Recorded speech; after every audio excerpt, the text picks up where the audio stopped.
Good evening. Welcome into another night of Farragut High School Hoops. It'll be our final Farragut basketball broadcast of the regular season as the Lady Admirals and Admirals wrap up district play tonight at McMinn County. Still a couple of regular season games to go, but they are non-district affairs. Tomorrow night, Farragut travels to Fulton, and the road trip continues Friday night back down in this neck of the woods as Farragut goes to McMinn Central to wrap up the regular season. But again, the final district game tonight of the regular season, and we're at the same scene where the district tournament will be played. McMinn County High School.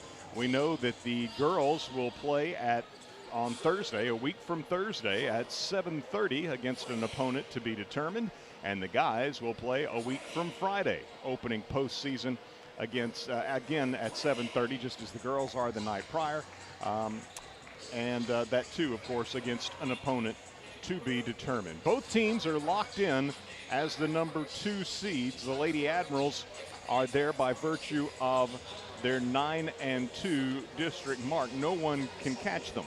The guys come into the evening 8-3, and it is possible that with a loss by Farragut tonight and a win by the Oak Ridge boys, that you would have a tie for second place in the district between Farragut and Oak Ridge. However, Coach Burris informed me the other night that Farragut owns the tiebreaker, and that's where it would go, as neither team has beaten a higher seed, and they split the regular season series. And so if both teams were 8-4, the tiebreaker would go to Farragut. So they are locked in as the number 2 seed regardless of what happens here. But at this time of the year, you want to be putting your best foot forward, playing your best basketball of the season as you head down the home stretch and towards the postseason tournaments. So the Lady Admirals and Admirals both won at home over McMinn County back on January 13th. The Farragut girls jumped out to a 14-2 lead and then led at the quarter break 16-6. It was Farragut up 13 at halftime, 27-14. A 15-5 third quarter advantage expanded Farragut's lead to 23 heading to the final quarter. Farragut up 42-19, and the Lady Admirals would win it 55-30. So never seriously threatened, opening up an early 12-point lead, leading by 10 after 1. And I don't believe McMinn ever got it down after that. After the lead was established as double digits, I don't believe they ever got it below that to single-digit deficit. Farragut had 15 points from Trinity Curry.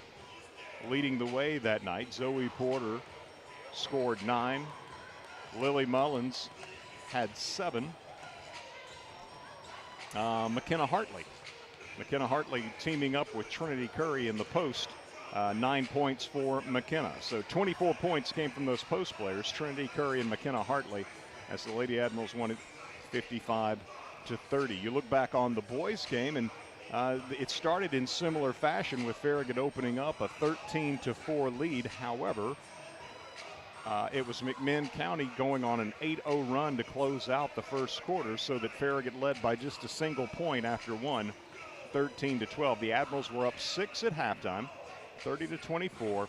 The third quarter was where the Admirals took control of the game, outscoring McMinn County 25-11 and going up by 20 heading to the fourth quarter. Fourth quarter was played on pretty even terms, and the Admirals with a 71-49 victory. Again, that was at Lynn Sexton Gymnasium back on January 13th. And so the Admirals again got out to an early lead, but McMinn County whittled it away and had the game very much within reach at halftime. The third quarter was decisive.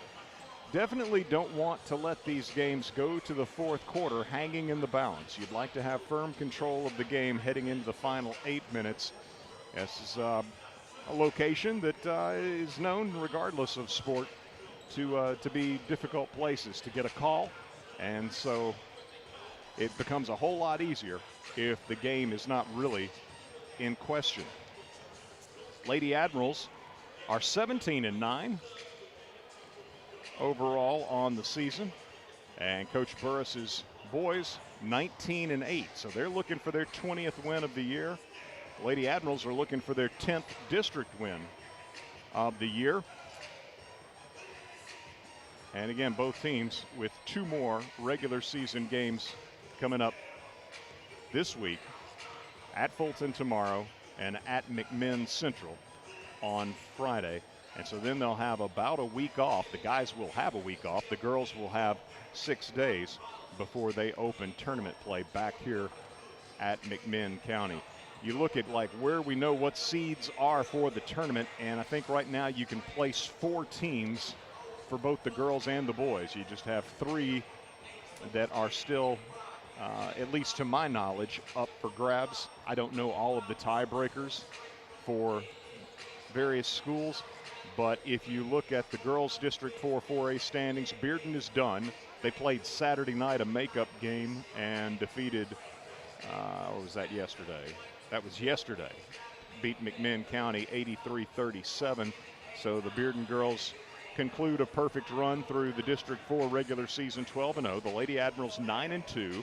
Lenoir City 6-5. Hardin Valley and Oak Ridge both 4-7. Ray County 3-8, and McMinn County 1-10.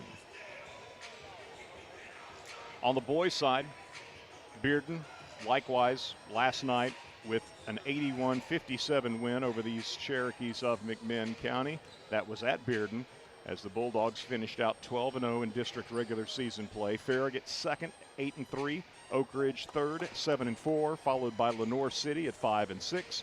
Hardin Valley 4-7. McMinn County 3-8, and Ray County 0-11.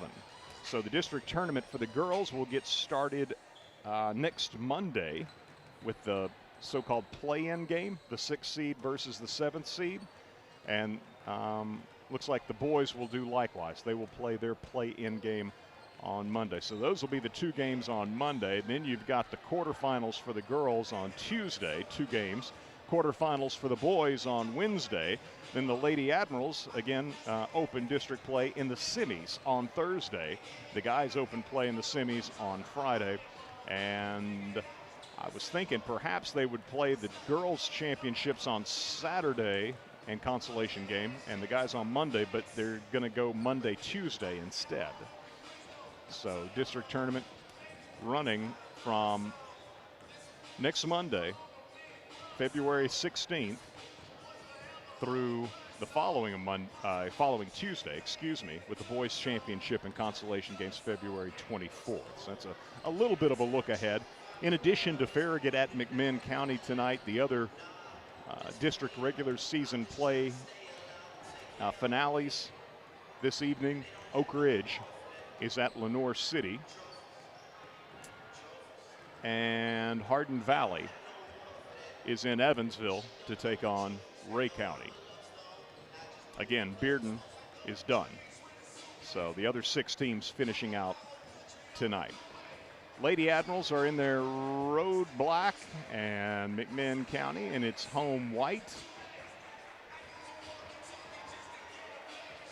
These teams really in the 2000s have played sparingly. Of course, this is the first year that McMinn County has been added to District 4, and so the Lady Admirals with the earlier 55-30 win detailed previously. But if you go back to November 25th of last year, or last season, it was in November of 24, Farragut winning 81-23. Then you go back to November of 22, Farragut with a 71-39 victory over the Lady Cherokees. And in November of 2013, Farragut with a 61-39. So Lady Admirals have won 4 in a row, and the only games in recent memory. About to have the playing of the national anthem. Let's step aside. We'll get you the starters when we return as you listen to Farragut Hoops on West 105. WFIV 105.3 FM, Loudon, Farragut, Lenoir City. You're listening to West 105. You never think about your garage door until there's a little... Uh-oh. Oh, no. Or even the occasional... Now that can't be good.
855-4664 for your private home evaluation.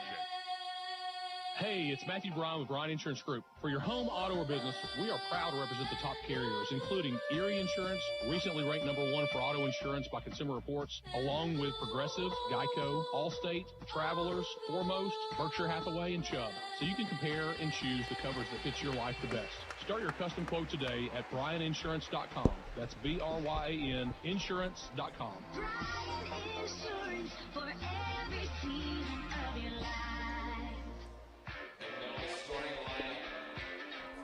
Outstanding performance of the national anthem. Young lady here at McMinn County High School. Great gym they have here at McMinn County. It's going to be a great side for the district tournament, just not that convenient. But hopefully there will be large crowds. It'd be great to see a gym of this size packed out with the excitement of postseason play. Farragut in the road black being introduced first. 17-9 overall, 9-2 in district play. And they kill the lights on us. So let's see here. Kill the lights for the introduction of the Lady Cherokees, but Farragut coached by Jason Mayfield. He's assisted by former Lady Admiral standout Sue Kim and Madison Maples. Girls JV, by the way, won the earlier game. It's about a 6 or 8 point win, somewhere in that range. But I believe the usual starters for Coach Mayfield will confirm that here in a moment. McMinn County is coached by Derica Jenkins. The Lady Cherokees are 3-25 on the season, 1-10 in district play. Coach Jenkins is assisted by Renee Stinson.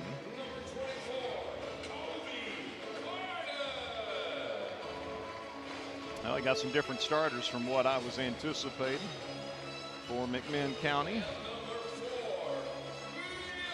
Mia Sewell, 5'4", a senior. Number 24, Covey Carden, 5'5", a freshman.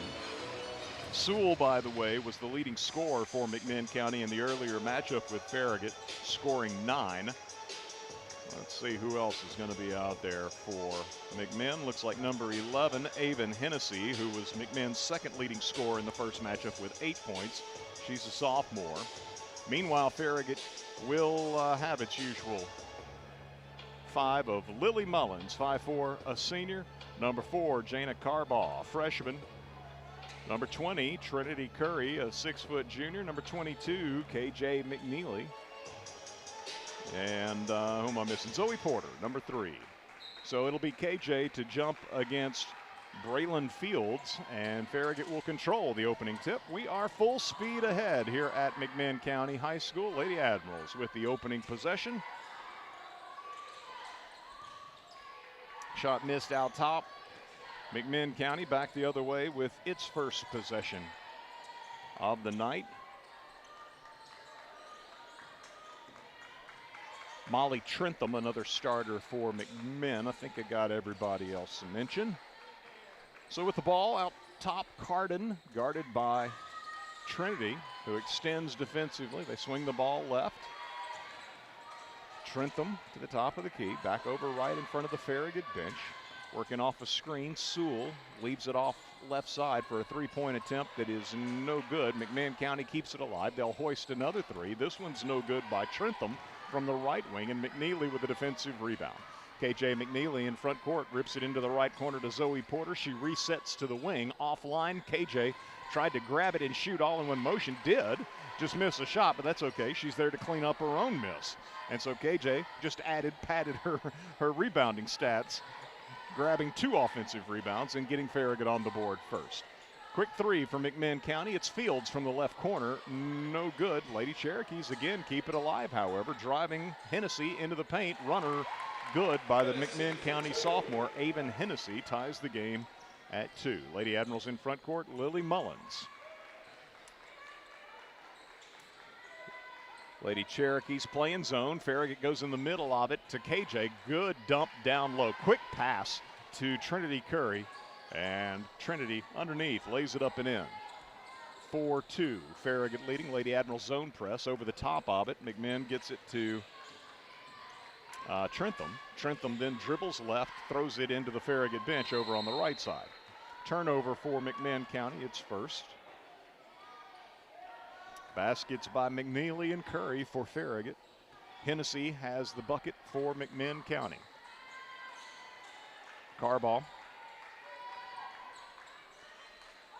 Three-pointer, right side, off the back of the rim. KJ, offensive rebound, gives to Zoe, left wing.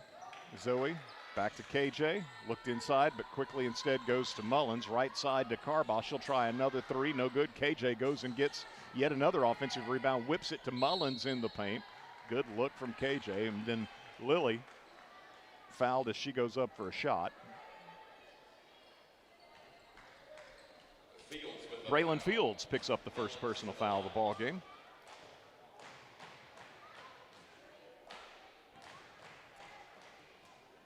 Mullins 7 points in the first meeting with McMinn County. Knocks down the free throw.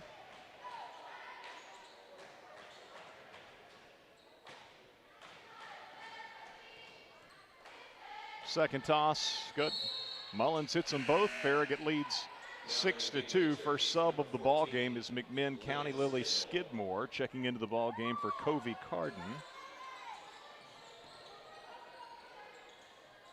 Get it over the top of the press to Sewell. She'll take a three from the right wing, no good. McNeely tips it and controls the rebound. Tipped it to herself. Here's KJ in front court. Leaves it back with Lily Mullins. Right side pass to Porter. Looked inside for Curry, instead goes high post to KJ. KJ, beautiful bounce pass down low to Trinity, lays it up and in. Another really nice delivery by McNeely, as she and Curry so oftentimes seem to be of the same mind. And McMinn County with a pass in front court against the Farragut press is wide of the mark, and a turnover. Out of bounds across the way for McMinn County's second turnover. Farragut leading 8-2.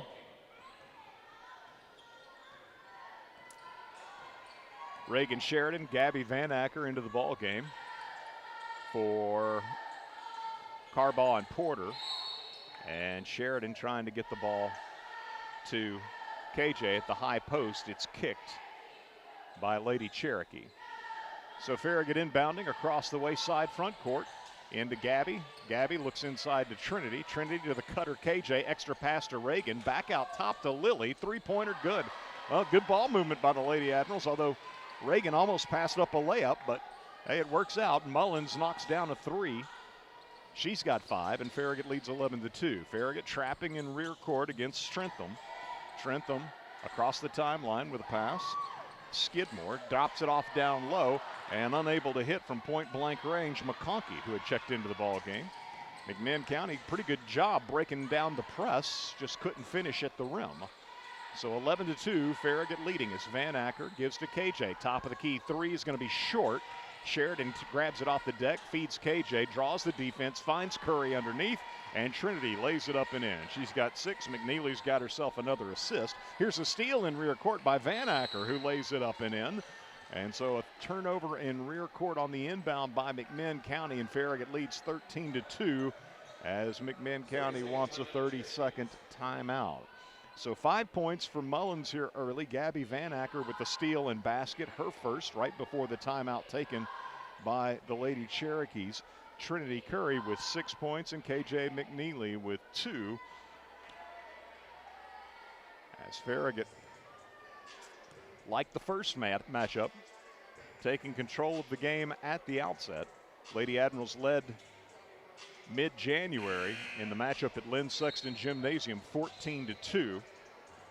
Up 13-2 with 3:54 to go in our first quarter this evening. Anna Corum into the ball game for Farragut, as is McKenna Hartley. Farragut continues with a 2-2-1 press. Trentham into front court, right side, leads it off in the corner. Sewell dribbles out top, gives off, pass is going to be denied by McNeely on a deflection. It went right to Skidmore, and then Hartley fouls from behind. McKenna Hartley picks up Farragut's first foul. Mia Sewell inbounding to Trentham. Sheridan on her. Trentham driving right side, high arcing shot off the window, no good. Another offensive rebound for the Lady Cherokees. Three-pointer from the left side, no good by Sewell. Backside rebound, KJ McNeely. McNeely into front court for Farragut. To the free throw line, over on the right wing to Van Acker. Out top to Corum. Corum goes inside to McKenna. McKenna Hartley in the corner to KJ. Then onto the wing to Gabby. Skip pass over left side goes to Sheridan. She drives baseline and is fouled on a short baseline jumper. So it'll be Sheridan to shoot a pair. As the foul goes on McConkey, I believe. No, excuse me, 14, not 23. Scores table across the way. So that's where the indications are made, to the opposite side of the court from us. Reagan Sheridan with the free throw, good. Second toss, no good. Hartley grabs it, gives to KJ underneath, missed the layup, kicks it back out top to Reagan for a three, no good. And rebounded away by McMinn County. Ahead it comes to Skidmore. Skidmore into the paint, puts up a shot in traffic, no good. And we have a held ball.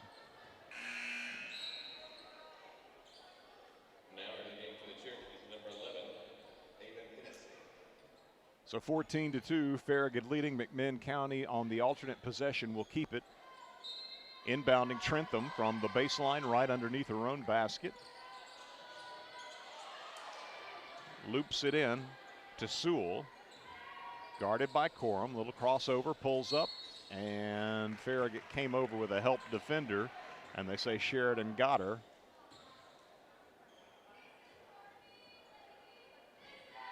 No, they gave that to Corum. Okay. Anna Corum with the foul. Free throw good by Mia Sewell. Jana Carball back into the ballgame. KJ McNeely gets her first breather. Second toss by Sewell, no good. Carball the board, and she'll bring it up for Farragut. 14-3. Van Acker high post to Reagan Sheridan.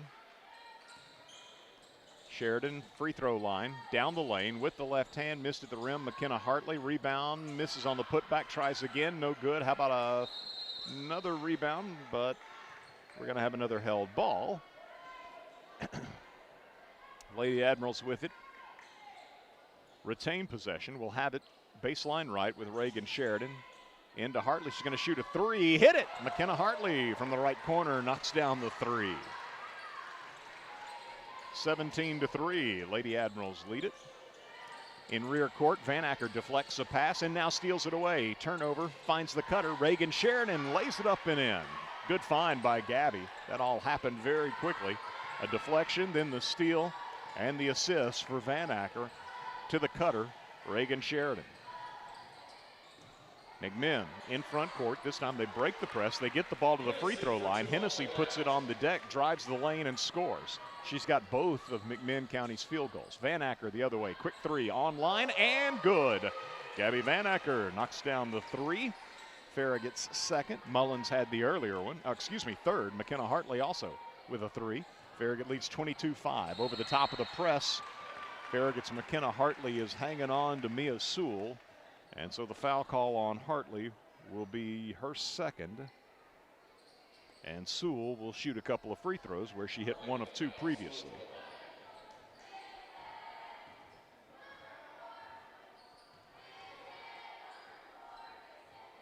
Free throw, good.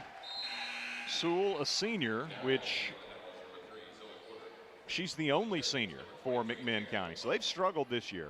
And it is a very youthful team. 6 freshmen, 3 sophomores, 1 junior, 1 senior, at least on the roster that I showed up with today. I've added, looked over the shoulder of the McMinn broadcast crew and added 3 names. I'm not sure about the classes of those young ladies, but I seriously doubt they're upperclassmen. Second free throw is good as well. And so Sewell hits them both on that trip. It's 22-7, Farragut leading. 1:20 to go. Opening quarter, Zoe Porter's back in the ballgame as she dribbles it out top. Fires in the paint to Reagan Sheridan. Sheridan through 2 defenders, up off the window, no good. Corum keeps it alive inside, out to Stiles for a three. Raina Stiles just into the game, cannot connect on her first shot attempt. McMinn with the rebound, outlet pass, and Farragut pushing in the back against Skidmore. Stiles couldn't hold up and fell into Skidmore from behind, who's going to have a couple of free throws as a result.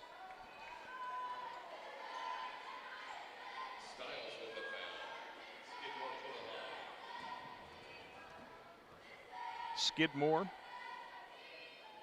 no good on the first free throw. So Mia Sewell, 3 of 4 from the foul line, and Avon Hennessy with a couple of two-point field goals for McMinn County. That's their scoring with 1:02 to go in our first quarter. Second toss rattles out, no good. Carball the rebound. Skidmore fails to connect on her 2 free throws, and Farragut leads 22-17. Excuse me, 22-7. Carball, right wing to Zoe. Long three for Zoe from out top. Good. Zoe Porter, good on her first three-point attempt of the night. Farragut's 4th three of this opening quarter. Lady Admirals lead at 25-7. Trentham across the timeline, and Farragut hand-checking and fouling her. That may be a bonus situation now. Let's see. Guess it's just no, it is a 5th. That's 5.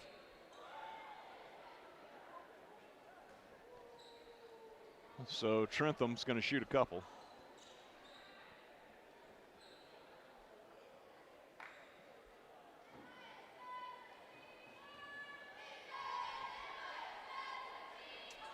Trentham with the toss, rips the net, good. Her first point, she becomes the 3rd Lady Cherokee to score. Farragut's got 7 players in the scoring column. Reagan Sheridan, Anna Corum out of the lineup. Trinity Curry back in for Farragut. And McNeely, second toss, good. Trentham hits them both for McMinn. And it's Farragut 25, McMinn County 9. 30 seconds to go, opening quarter. Jana Carball takes it from KJ McNeely. He took an extra step. Carball driving down the right side of the lane. One too many steps, Farragut's first turnover. 26.5 seconds to go, opening quarter here in Athens. As Trentham across the timeline, into the corner, quick three by Sewell is good, and Farragut fouled her. So a chance at a 4-point play, and Lady Admirals committing their 6th foul of this first quarter. And so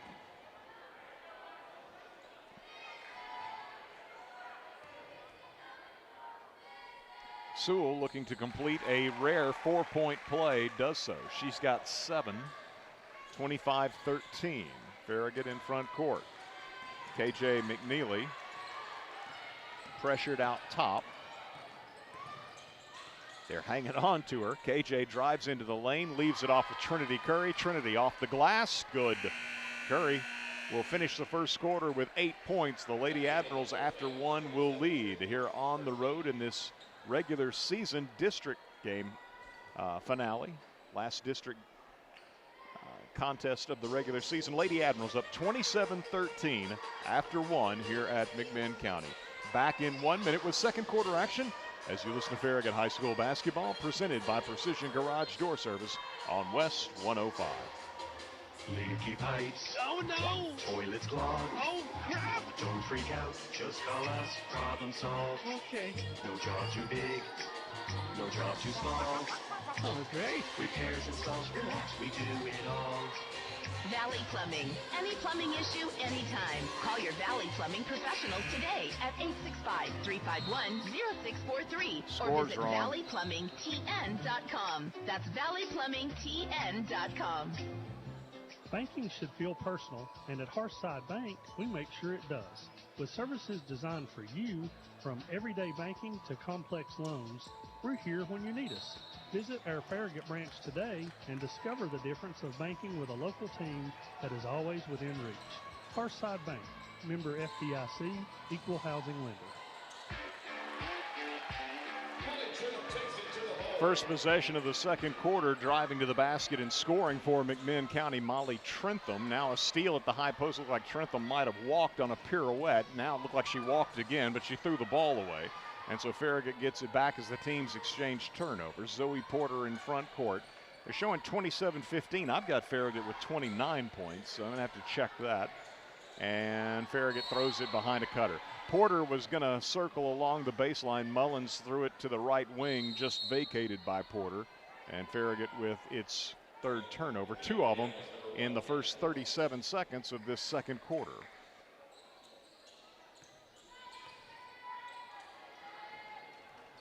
McMinn in front court. Braylon Fields guarded man-to-man by Carbaugh. Into the corner, not great spacing by McMinn, but they're able to avoid running into each other as Trentham driving the lane. High, arcing shot on the runner is no good. Left it short. McNeely grabs the ball. KJ fires it ahead to Anna Corum. Corum in front court, trying to get it back to KJ, and stepping in between, Braylon Fields makes a steal. Fields driving, has a shot swatted out of bounds by McNeely.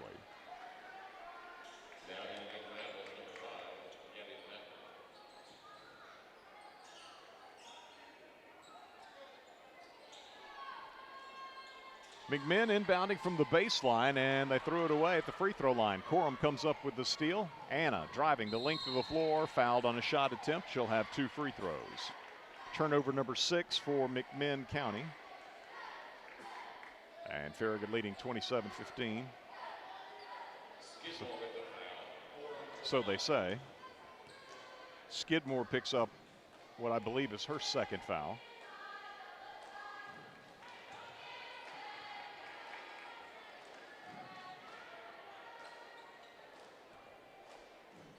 First free throw for Corum, no good.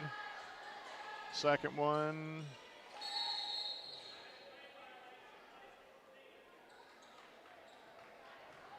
No good, but we had a lane violation, they say.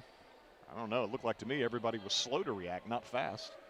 But Anna Corum's going to get another one. Toss, good. Farragut's on the board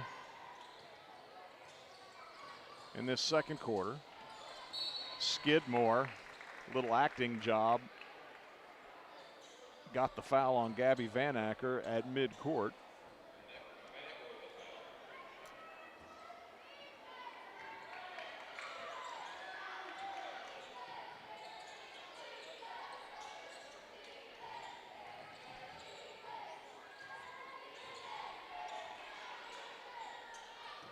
Left side, Trentham got away from Porter, but then Farragut helps with McNeely, so she circles on the left wing. The ball goes back out top. Fields to Hennessy. Hennessy gives it off to Sewell. Sewell shoots 16 feet right side. Good. A lot of traffic, but Sewell found an opening and knocks down the mid-range jumper. She's got 9. And they're showing it's 28-17. Right side, Porter sizes up a 3, missed it. Tip out, and McNeely will get the loose basketball for Farragut. Works underneath.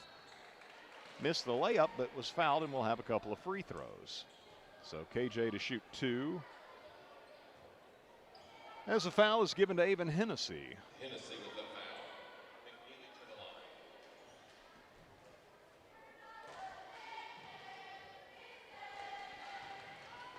Free throw good for KJ, her first free throw of the night. She's got 3 points. Second toss, good as well.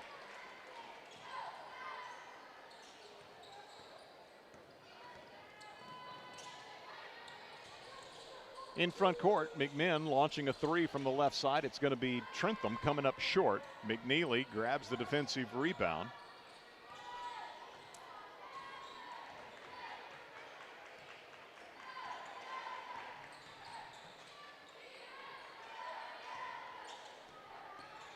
Curry hands to Corum out top. They double. Corum bounces it down low to Curry. Curry powers it up and in. Farragut's got such an advantage inside with Curry and doing a good job of exploiting that as Trinity now has 10 points. 32-17. Farragut by 15.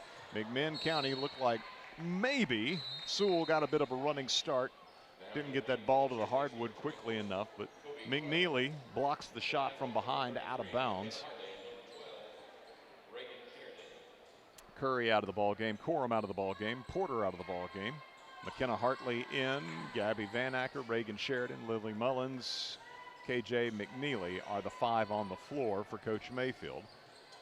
As Fields drives to the baseline right, gives it back to Trentham for a 3, no good. McNeely goes and gets the rebound over Carden. Long pass in front court to Reagan Sheridan, and the ball was maybe blocked. Shot may have been blocked. McMinn comes up with it. We're going to say blocked rather than stolen. That's looked an awful lot like a walk by Hennessy out top. Trentham leads it off with Sewell. Gabby Van Acker on her. And ball goes to the deck. She lost her dribble. Farragut jumps on top of it, and they call a foul. Van Acker picks up her second foul.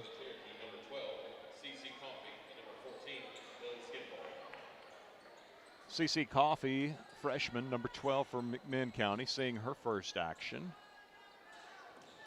Inbound feed from Sewell to Hennessy. Hennessy guarded man-to-man by Lily Mullins. Left side to Sewell. Raina Stiles on her. Just re-entered the lineup for Coach Mayfield. Sewell. Over on the right side, now left to Skidmore. Skidmore guarded by McNeely. Gives the ball off to Coffey, and McNeely with a steal. KJ bringing it in front court for Farragut. All the way to the basket, missed with the right hand. There was Hartley with the follow, no good. KJ grabbed the miss and was fouled, and we'll have a couple of free throws.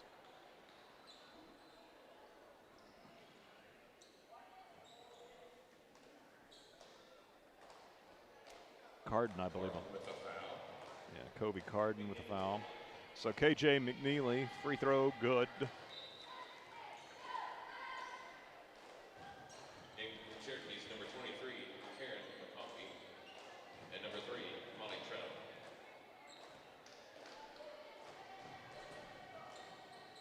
Toss good. 6, 9, 14, 17, 27, 33, 36. I've still got Farragut with 2 more points, and they're showing on the scoreboard. Not sure how I managed that. McMinn County in front court. Farragut doubling up on them, 34-17 with 3:28 to go in our first half. As Trentham picks up her, that's a double. Well, they say Farragut touched it, so no double dribble. Left side with the ball, Mia Sewell.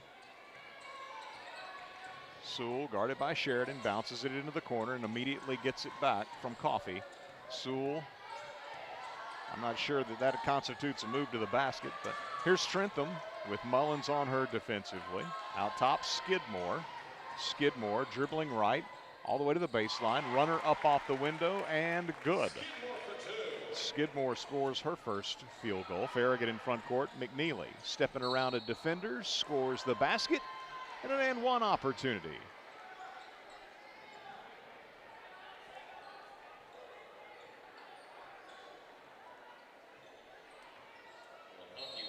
McConkey, Taryn McConkey, a freshman, with the foul.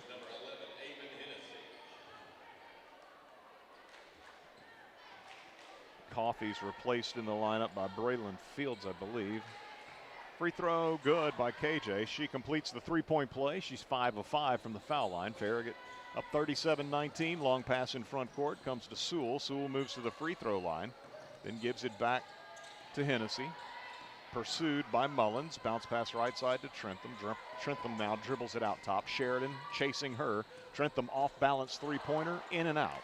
Rebounded away by Mullins. 2:22 to go first half. Lady Admirals in control here in Athens, 37-19. Reagan Sheridan driving left. Gives to Raina Stiles on the perimeter. Raina to Mullins. And she's going to be bumped and fouled. Hennessy went for the went for the steal, was a step late getting there, bumped into Mullins. Hennessy with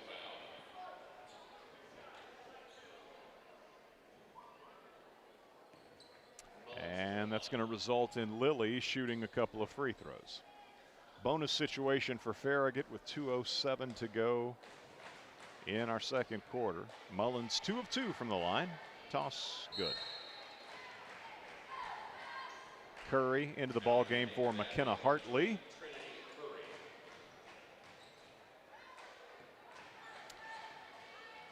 Mullins, second toss, good.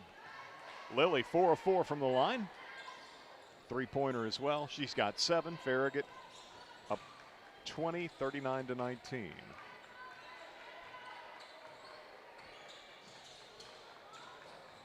Hennessy driving, right side. Tough shot off the window, good. Contesting the shot, Raina Stiles is going to be given the foul.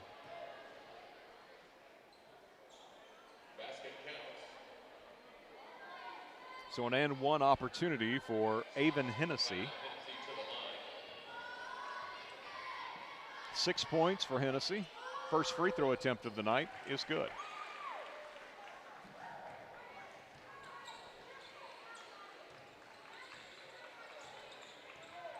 KJ McNeely will bring the ball up for Farragut. Slides to the left wing. Gives to Curry, left side of the paint. Curry drop step to the baseline and is fouled, and a couple of free throws coming for Curry. Trentham with a foul. Curry to the line. Foul on Trentham. Trinity Curry. Free throw, good. It's her first trip to the line tonight. Converts the first of 2. She's got 11 points. Raina Stiles, Reagan Sheridan out. Carbaugh and Porter back in. Second free throw by Curry is good. Farragut up 41-22. Skidmore into front court. Over on the left wing to Sewell. Three-point attempt, no good. Ball tipped by McNeely, picked up by Carbaugh. Then Carbaugh's pass is going to be thrown away. Loose ball on the deck.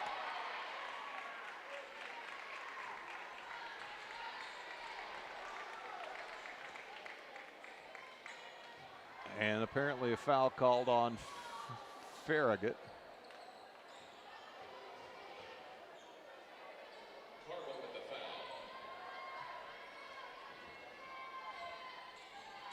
Inbound, Sewell out top to Trentham for McMinn County. 41-22, Farragut, 1:18 to go, first half in our girls game. Sewell out top, driving into the lane. And they call a foul. And 2 free throws coming for Sewell. They give the foul to Lily Mullins.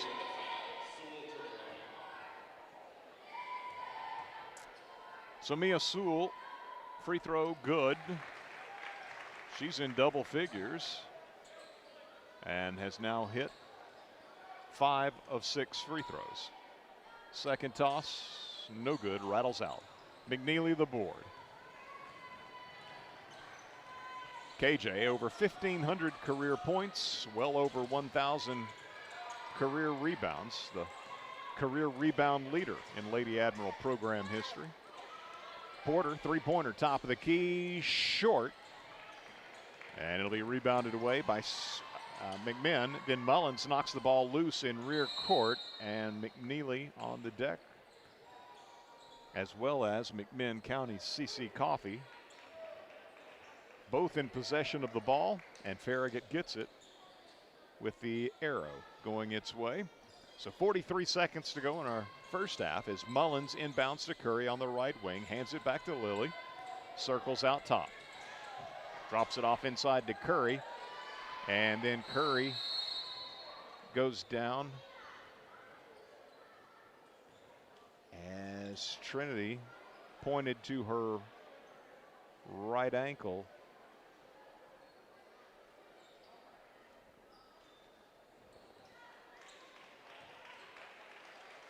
And she's going to hobble off.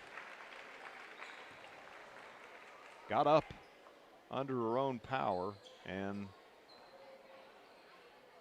certainly favoring it. Right ankle as she walks off. I don't know if she just rolled that or if somebody stepped on the ankle, but Trinity goes to the bench after a right ankle injury with 14 points. Farragut up 43-23. Trentham double team, gets across into front court from McMinn County. Over on the right side it goes to Sewell. Baseline jumper for Sewell is good. Sewell, again, the lone senior on this team, 12 points to lead McMinn County, 43-25.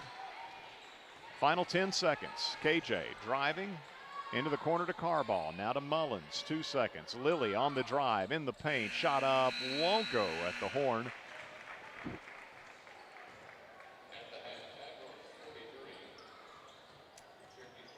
And so Curry in some discomfort on the Farragut bench.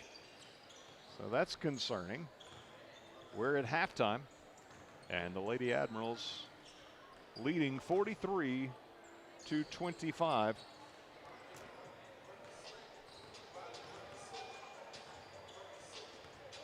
After Farragut led 27-13 after one. Lady Admirals with a 16-12 second quarter advantage. Again, leading by 18 at intermission here in Athens. Farragut 43, McMinn County 25 at halftime of our girls contest. Let's get a 3-minute break. We'll return on the other side to take a look at the first half numbers as you listen to Farragut High School basketball presented by Precision Garage Door Service on West 105.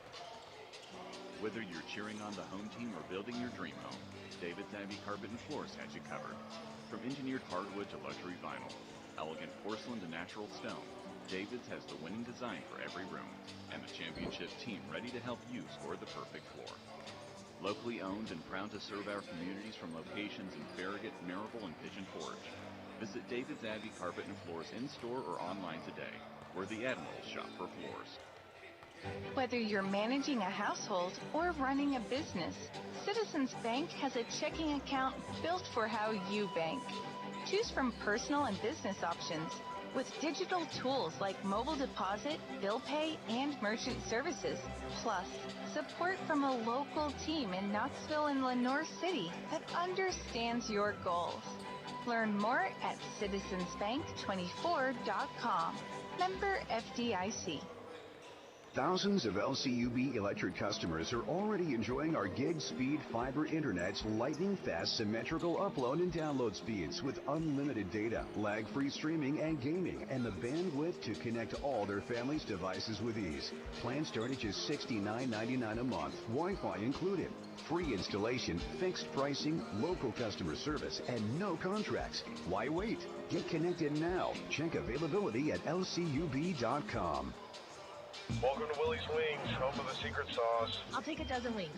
Oh, by the way, I love that sauce. What's in it? Can't tell you. Why not? It's a secret.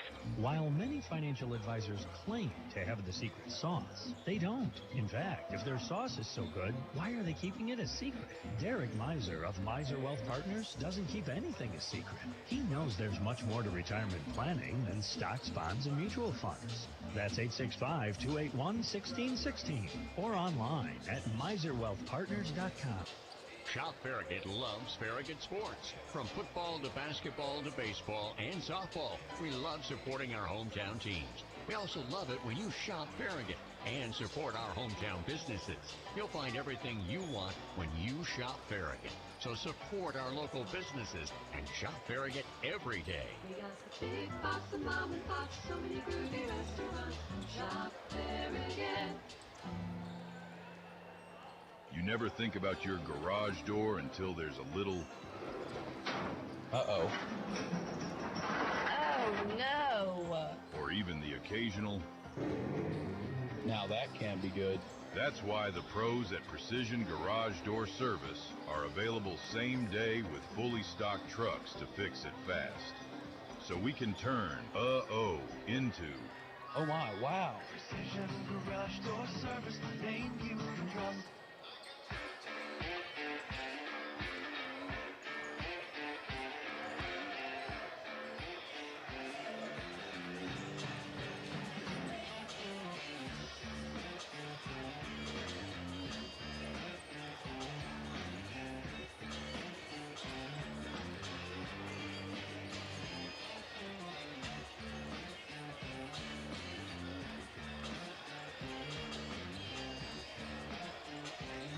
Eric Gerhardt back with you here at McMinn County High School, and double checking what Coach Jack Tate had scoring-wise for the Lady Admirals in the first half versus what I've got to try to account for the difference on the scoreboard.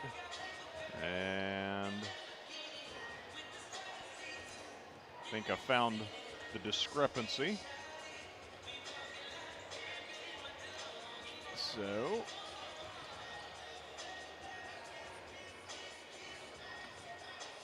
we're good to go with our first half numbers now. Lady Admirals led 14-2, just as they did when these teams squared off on January 13th. Farragut up 22-5, would lead at the quarter break 27-13, and then Farragut with a 16-12 second quarter edge. Lady Admirals up 43-25 here at halftime. Lady Admirals with 4 first half turnovers, McMinn County with 7. Looking at the individual scoring for the Lady Cherokees, Molly Trentham 2 of 2 from the line, 4 points. Mia Sewell 5 of 7 from the line, 1 3-pointer. The lone senior for the Lady Cherokees, their leading scorer with 12. Avon Hennessy 1 of 1 from the line, 7 points. Lily Skidmore 0 of 2 from the line, 2 points. As a team, McMinn County shoots 8 of 12 from the foul line, 67%. And the 1 3-pointer, courtesy of Mia Sewell. For Farragut, Anna Corum 1 of 2 from the line, 1 point. Lily Mullins 4 of 4 from the line, 1 3-pointer, 7 for Mullins. Zoe Porter with 3 on a first quarter 3-pointer. Gabby Vanacker with 3 on a first quarter 3-pointer. Reagan Sheridan 1 of 2 from the line, 3 points for Reagan. Trinity Curry 2 of 2 from the line, 14 points for Trinity, who unfortunately left the floor late in the first half, the final minute of the first half, grabbing her right ankle. So would not expect to see Trinity back tonight, but 14 first half points. She's Farragut's leading scorer. KJ McNeely 5 of 5 from the line, 9 points for KJ. And McKenna Hartley with 3 points, that being a 3-pointer on an inbound play as McKenna hit it from the right corner. So the Lady Admirals shoot 13 of 15 from the foul line in the first half, 87%. Again, McMinn was 8 of 12, and Farragut with 4 3-pointers to McMinn's 1. The Lady Admirals getting a single 3-pointer from Lily Mullins, Zoe Porter, Gabby Vanacker, and McKenna Hartley. It's Farragut 43, McMinn County 25 at halftime. Coming up later, boys action. Admirals a winner versus McMinn County back on January 13th, 71-49 was the score. The Cherokees, let's see, they will be bringing a record of 15-12 into the boys contest. Coach Burris's Admirals are 19-8. McMinn's 3-8 in the district. Farragut's 8-3. So the Admirals have wrapped up second place district regular season, meaning they get a bye all the way through to the semifinal. Therefore, they're assured of moving on to the region. 4 teams from the district move on to the region. But McMinn falling last night at Bearden, 81-57. Prior to that, Friday night, they won at Ray County, 63-47. Then prior to that, they lost here at home to Oak Ridge, 61-57. But Oak Ridge had won the game at their place on January 6th by 26 points. They won the game here by 4 points. You look at Hardin Valley. The Hawks won at home over McMinn County by 6. But here in Athens, Hardin Valley lost by 8. So you'll see that on these home and homes on the district schedule frequently, where the game is considerably different. The end result may not necessarily be different, as was the case with Oak Ridge, but a 4-point loss versus a 26-point loss lets you know that McMinn County's a much more difficult team to beat here in Athens than they are at home. Again, Farragut won 71-49 at its place on January 13th. So the Admirals looking for win number 20 on the year and looking to start the week off on the right foot, this final week of the regular season. The district finale, then you got tomorrow night Fulton, and on Friday night the Admirals back down here in McMinn County, but at Central High School, McMinn Central over in the Etowah Englewood communities, taking on the Chargers and Chargerettes to put a wrap on the regular season. Then it's back here to McMinn County for the district tournament. The girls will open play a week from Thursday in the postseason. Again, that's a semifinal game. It'll be 7:30. The boys the same time the following night, a week from Friday when they open district tournament play. 43-25, our halftime score. Horn sounds. Teams ready to head back out to begin our third quarter.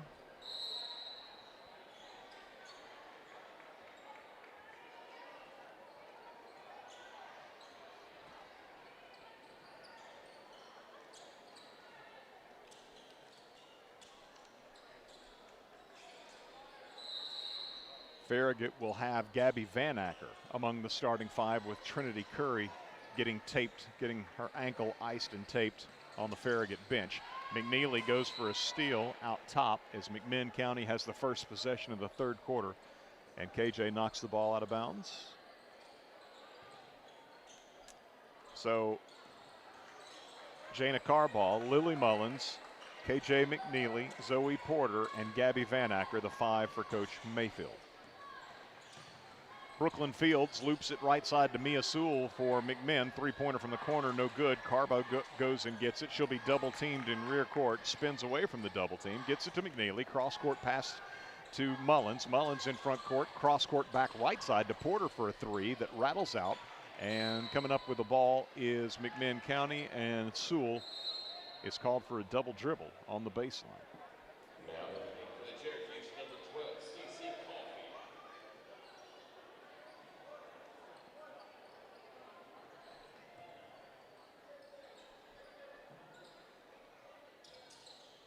Trentham checks out for McMinn County. Coffee enters the game. Trentham might have taken a shot to the hip.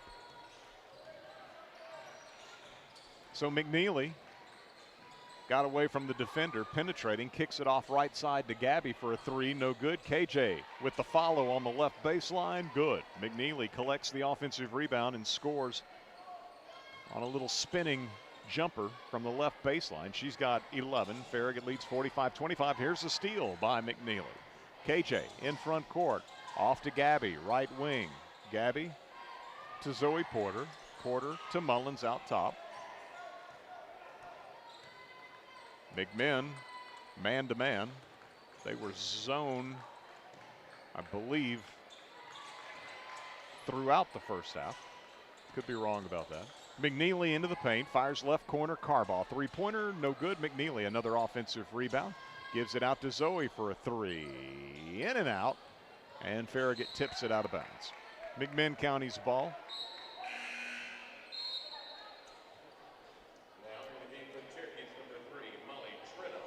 Trentham back into the ball game for McMinn County, replacing Skidmore.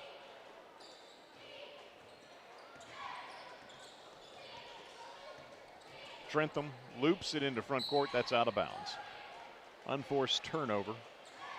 McMinn County's turned it over 3 times here early in the third quarter for 10 turnovers in the game. Mullins in front court for Farragut, 45-25. Lady Admirals leading. Van Acker takes a pass behind McNeely's screen out top. Now picks up her dribble.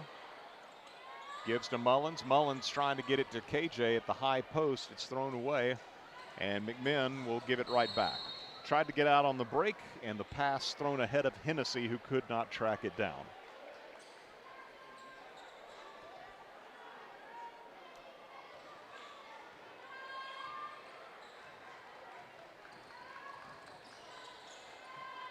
Van Acker takes a pass from Mullins, leaves it off with Porter in front of the Farragut bench. Three-point attempt is no good, and McNeely is being held on to by Sewell.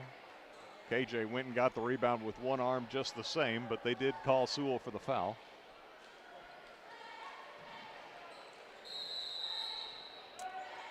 And Farragut's going to use a 30-second timeout. So first timeout being used by Coach Mayfield this evening. 5:39 to go in the third quarter. Farragut up 45-25.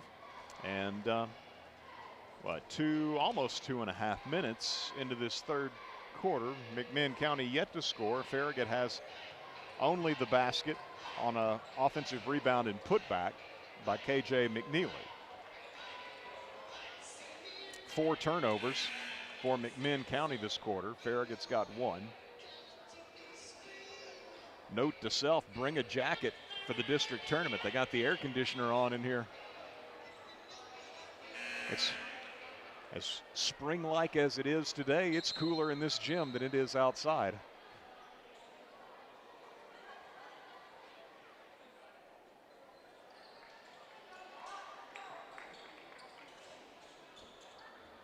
So KJ McNeely coming out of the Farragut timeout will inbound from the baseline. Lobs it into Reagan Sheridan.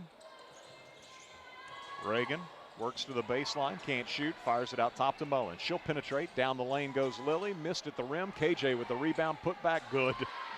KJ, 13 points. Probably got 10 offensive rebounds tonight. Trentham driving into the lane, shot blocked from behind by McNeely, knocked out of bounds. And so McMinn County to inbound from the baseline. Sewell out top, three-point attempt by Hennessy, offline. McNeely with the rebound. Gives it to Lily Mullins. Mullins into front court for Farragut.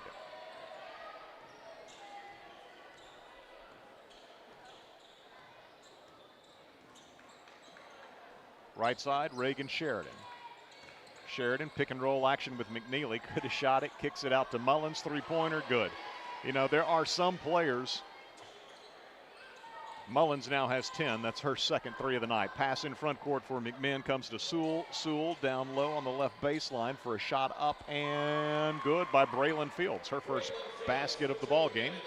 And McMinn County's first basket of the third quarter. Farragut leads 50-27. There are some players the caliber of a KJ McNeely who might look at a game like this and think, man, I'm going to be able to pad my point total. KJ obviously looking to do nothing but get other people involved.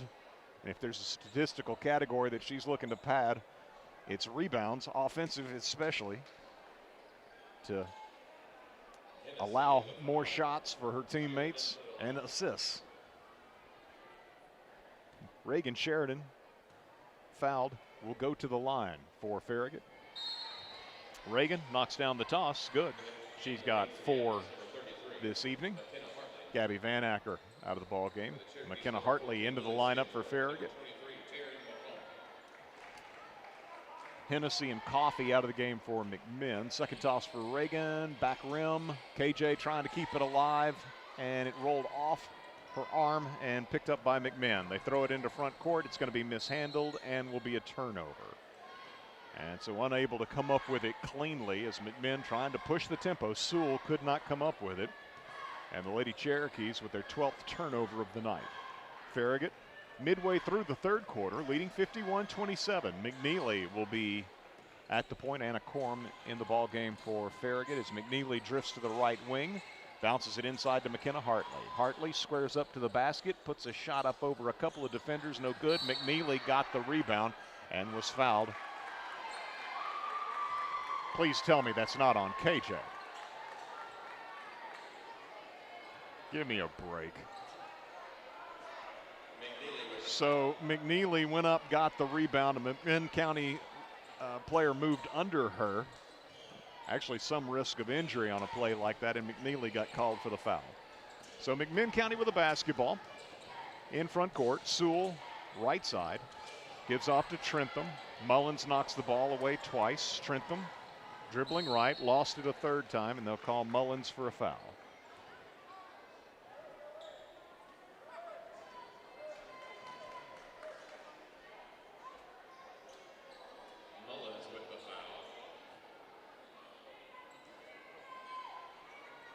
Inbounding, McMinn County from underneath its own basket was Sewell ripping a pass out top to Fields. Fields works off the screen to the free throw line, put the 15-footer up, may have been deflected by Sheridan. Loose ball grabbed underneath by McNeely.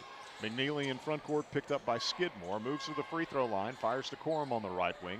Out to Mullins. Now Mullins down low. Good look. Rifles it down to McKenna Hartley. And Hartley spins quickly to the basket, lays it up and in. She's got 5. Farragut leads 53-27. Trentham loops it into front court to Skidmore. Skidmore on the left wing picks up her dribble. Bounces it off out top to Sewell. Sewell driving right side, misses badly.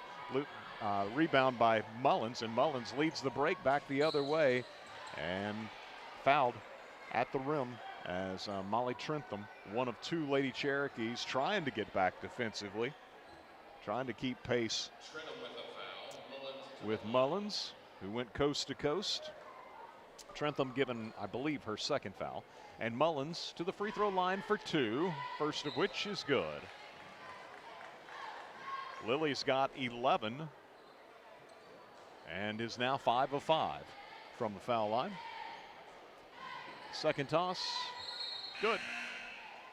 Mullins checks out. Jana Carbaugh into the ball game. So you've got Reagan Sheridan, Jana Carbaugh, Anna Corum, McKenna Hartley, and KJ McNeely. Lady Admirals, as they've done much of the night. 2-2-1 press, and that ball is going to be knocked off of McMinn County. Reagan Sheridan came over right at midcourt and deflected a pass off of Mia Sewell out of bounds. So Lady Admirals force a 6th turnover this quarter and 13th of the game. Farragut up 55-27. KJ McNeely on the right wing to the free throw line, into the paint, kicks it back out. That's Carbaugh, 3-pointer short. Jana goes and gets her own rebound in front of the Farragut bench, gives to Hartley. Quick jumper up by McKenna, good from the right side of the paint. McKenna's now got 7, and Farragut leads by 30. Sewell in front court for McMinn County. Drives around Carbaugh into the paint. Runner won't go. Hartley the rebound. Gives to Sheridan. Reagan hands to KJ. McNeely into front court for Farragut. Against the man-to-man of Sewell. KJ around her into the paint with the right hand, no good. Tips her own miss to Anna Corum. Corum out to Reagan Sheridan. Sheridan driving the lane. It comes wide open, and Reagan scores. Reagan's got 6. Farragut leads 59-27. McMinn County in front court. Trentham guarded by Corum. Drives around her, and with the right hand, missed at the rim. Rebound by McMinn County. Putback is going to be no good by McConkey, and KJ McNeely then with the defensive rebound for Farragut. Into front court to Anna Corum. Corum to the free throw line. Right side to Reagan Sheridan. Sheridan moves out top. Gives off to Carbaugh. Mishandles the handoff, but grabs it back. To Anna Corum. Corum to McNeely. McNeely off the right side. And they called a charge.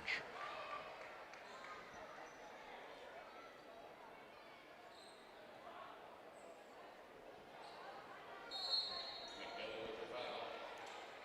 Now it'll be for the Lady Cherokees, number 12.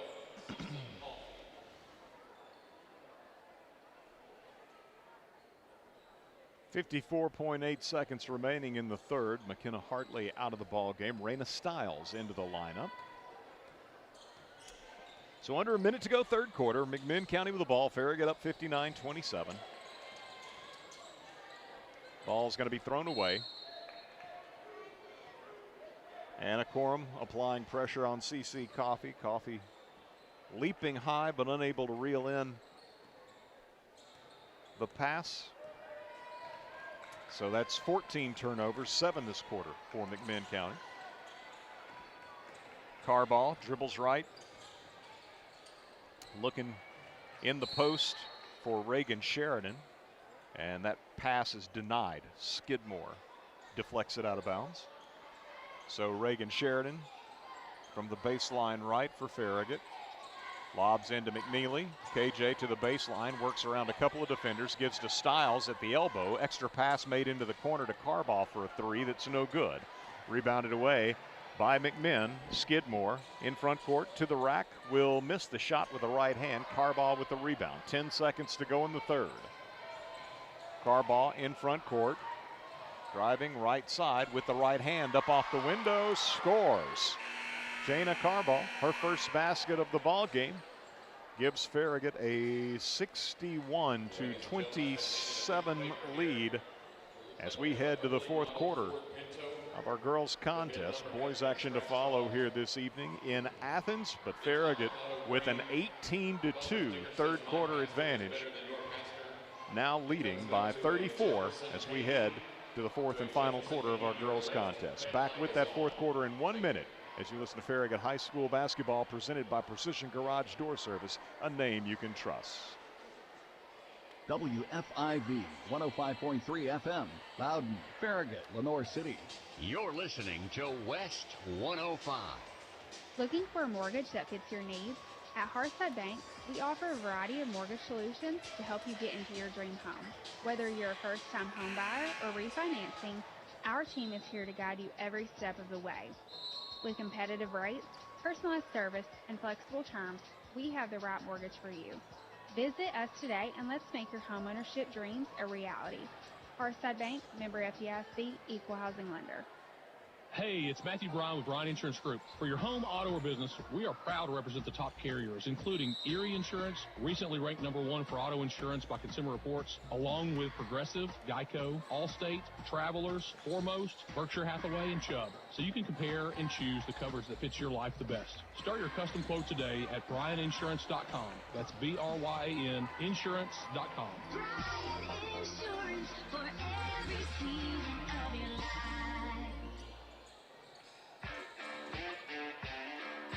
Lady Admirals turn it over on the first possession of the fourth quarter, up 61-27 on McMinn County.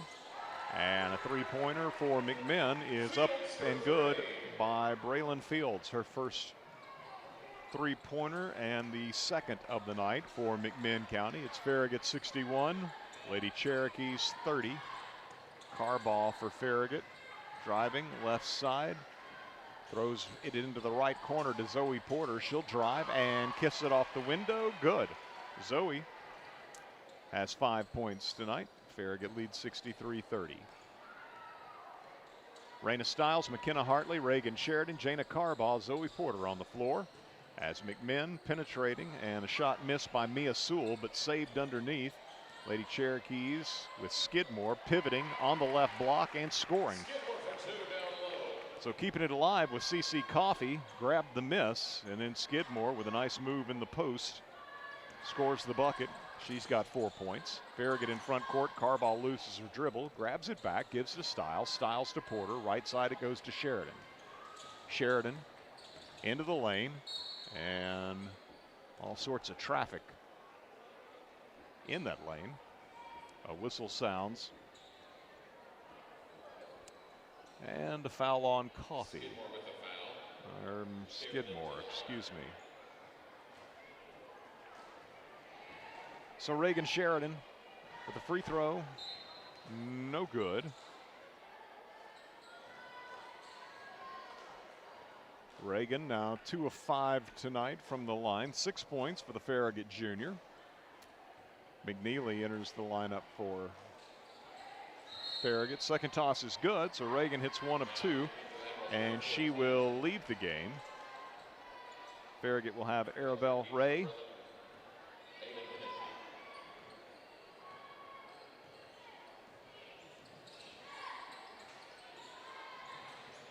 Lady Admirals also have Laura Branham on the floor.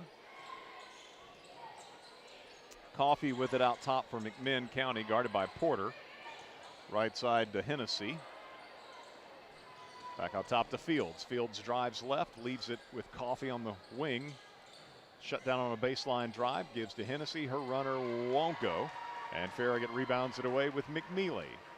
KJ brings it in front court as Farragut 64, McMinn County 32. Farragut with a timeout to get KJ McNeely out of the game. KJ leaves with 13 points. Wouldn't be surprised if she had 20 rebounds and might have been in there to grab a 20th rebound. And probably, I don't know. I don't know if she's got a triple-double or not. It's quite possible she could have 10 assists tonight. Alora Branham over on the right side to Arabella Ray, and her pass is deflected into the Farragut bench.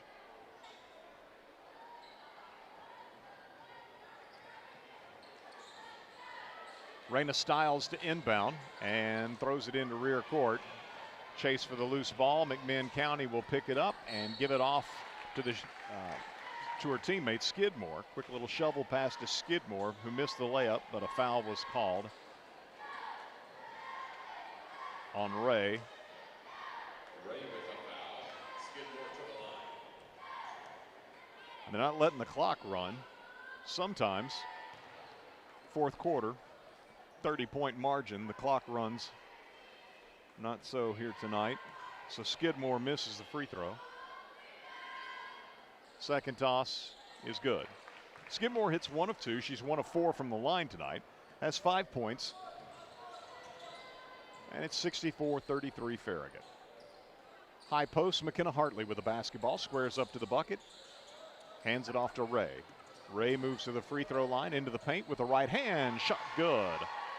Freshman Arabella Ray with her first bucket. Farragut leads 66-33. Sewell working off a screen back and forth out top, then gives to Coffey. Baseline drive by Coffey, no good. But a whistle sounds and a foul. And Coffey will shoot 2.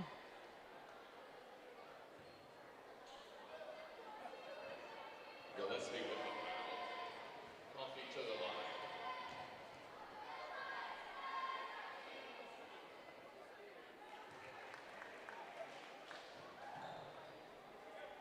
Audrey Van into the ball game for Farragut. Coffey good on a free throw, and the second one's good as well by the McMinn County freshman, her first points of the night. 66-35. Into front court. Ray for Farragut bounces it to McKenna Hartley at the left elbow. McKenna into the paint, shot up with the right hand, high arcing shot, good. McKenna has 9, matching her total from the first contest back in mid-January against these Lady Cherokees. Fields, left side to Coffey for McMinn County. Off to Sewell out top. Ray on her. Sewell into the paint. Farragut reaches and fouls. 3:29 to play.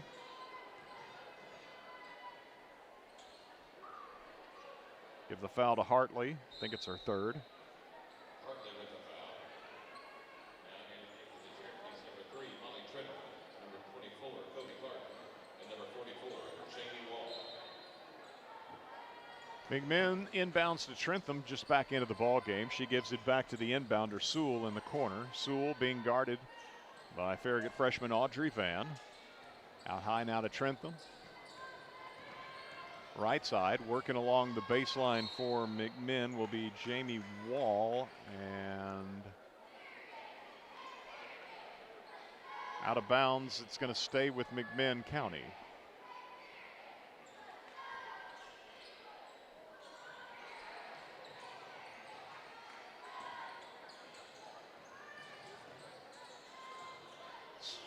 Three-pointer put up by Wall, no good from the left side. Farragut the rebound with Hartley.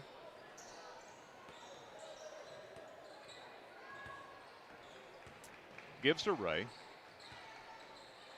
Ray in front court has her dribble knocked into the Lady Admiral bench. Now the clock's rolling. Just not stopping on free throws. Out of bounds, they're they're stopping it on free throws, not on out of bounds plays.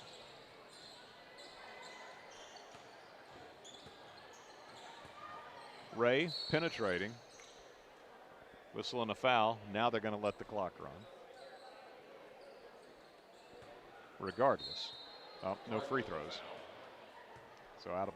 Ladies and gentlemen, senior parents, please report to the boys basketball hallway. Senior parents, please report to the boys basketball. Now we're going to have senior night festivities here at McMinn County between games. Farragut looking to inbound. Nobody coming open. Out top to Van. Left side to Hartley. 1:43 to play. Ray pops out top, takes the pass from Hartley. Coffee on Ray. Ray picks up her dribble in front of Coach Mayfield. Looks inside to Van. Van double teamed and fouled. 2 free throws coming.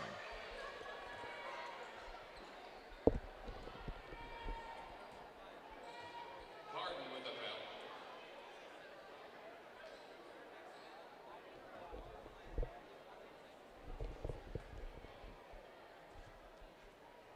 First sauce good.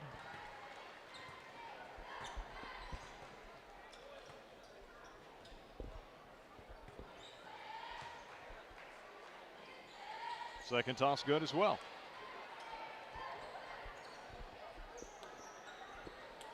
(70-35). Minute 25 to go.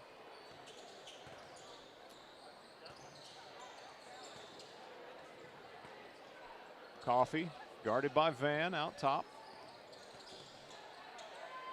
Bounces it off right side to McConkey. McConkey for McMinn County. Over on the left to Sewell. Sewell driving through the lane, off the back of the rim with a shot. Rebounded away by Ray of Farragut. Ray bumped in rear court, picks up her dribble, fires it across the timeline to McKenna Hartley. She's going to launch a long three, short. Rebound McMinn. 50 seconds to play. In front court, Sewell pulls up for three. No good. Kept alive, however, by Carden. Back out top to Sewell for McMinn. Sewell driving right side, missed at the rim. Knocked over to Sewell for another attempt, and she'll be bumped and fouled. 35.7 seconds to go as Hartley picks up the foul.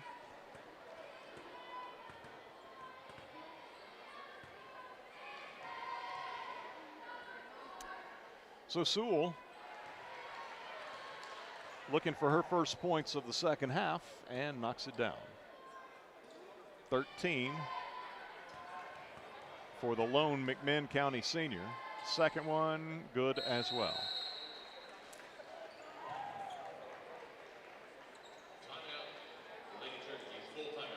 So McMinn County is going to take a full timeout with 35.7 seconds to play. If you're watching the video stream, behind the camera, Nick Blankenship. And in addition to filming for both Farragut basketball and Farragut football, Nick also the proprietor of A-List Video Solutions, which can assist with personal or business related video needs. If you'd like to document or chronicle, we'll say, a wedding, a funeral, a family reunion, or document a conference or business presentation, let A-List Video Solutions help with its start to finish services. How about digital conversions of old 8mm or perhaps VHS? A-List Video Solutions provides that service on a common basis. So for any of those needs and others, to find out more about A-List Video Solutions, just call or text 865-679-2276. Again, 865-679-2276, A-List Video Solutions. Farragut with the basketball. Final half minute of this one. As Ray dribbles right, picks up her dribble.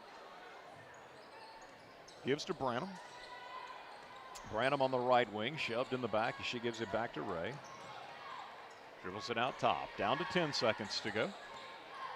Ray off Hartley's screen, moves left. Back to the top of the key, just playing a little keep away. And nicely done by the freshman, Arabella Ray. Final seconds tick off, and the Lady Admirals with a 70-37 victory this evening to put a wrap on the district regular season as Farragut picks up its 18th win of the 2025-2026 campaign and concludes district action 10-2. Farragut will be at Fulton tomorrow night and at McMinn Central on Friday night. Both of those are non-district affairs. Our next broadcast, Farragut High School basketball, will be the district tournament semifinal. The Lady Admirals, as the number 2 seed, get a bye all the way through to the semifinal round, which will be played here at McMinn County High School a week from Thursday, 7:30 the start time. The guys are already penciled in the following night in the boys semifinal, same time, 7:30. Both the Lady Admirals and Admirals were assured, regardless of what happened here tonight, of that number 2 seed. But Farragut off to a strong start this evening and put it on cruise control and wins 70-37 as McMinn County drops to 3-26 on the season, and they conclude district play at 1-11. So again, they're going to have senior night festivities here in Athens, so might be a little bit longer break between games than would normally be the case.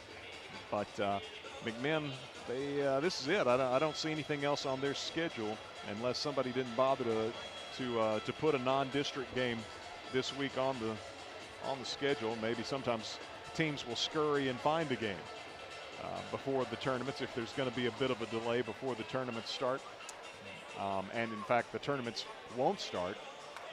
The play-in games, as they call them, will be Monday. So that's when district tournament action starts. So they're going to be a bit of a layoff for McMinn, just as once Farragut concludes things on Friday night at McMinn Central, they're going to be off for, well, the guys will be off for a week and the girls nearly a week.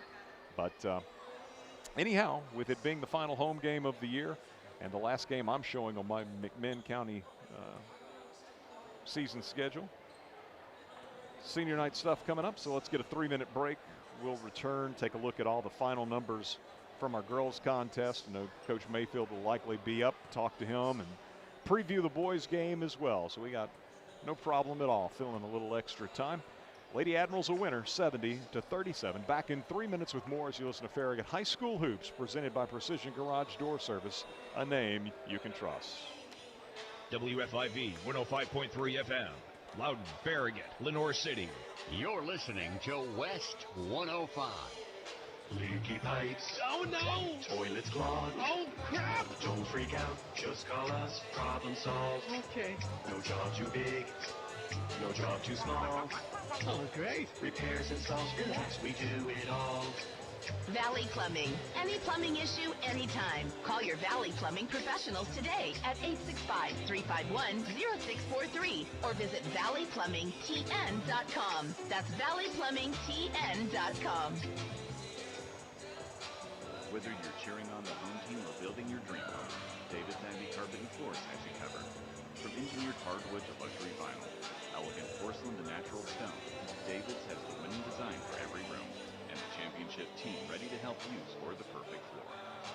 Locally owned and proud to serve our communities from locations in Farragut, Maryville, and Pigeon Forge. Visit David's Abbey Carpet and Floors in-store or online today, where the Admirals shop for floors. Selling or buying a home this spring in Farragut, Knoxville, Lenore City, and Maryville, experience matters. Trust a realtor. Homeowners know best. Phil Cobble of Phil Cobble Fine Homes and Land. With 46 years of success and over $1 billion in homes sold, Phil delivers expert guidance, smart marketing, and strong negotiations for results you can take to the bank. Don't leave your next move to chance. Call Phil Cobble today, 865-805-4664 for your private home evaluation. Now, LCUV is offering fiber internet for business, exclusive to LCUV electric customers. Get connected to just the speed you need with low latency and no data caps. As businesses each have unique needs, LCUV can customize your fiber internet to you. From static IP addresses to speed starting at half a gig and up. Get increased workplace productivity and no more laggy Zoom calls with fiber internet for business from LCUV. Browse available packages and get connected now at lcuv.com. Shop Farragut loves Farragut sports. From football to basketball to baseball and softball, we love supporting our hometown teams. We also love it when you shop Farragut and support our hometown businesses. You'll find everything you want when you shop Farragut. So support our local businesses and shop Farragut every day.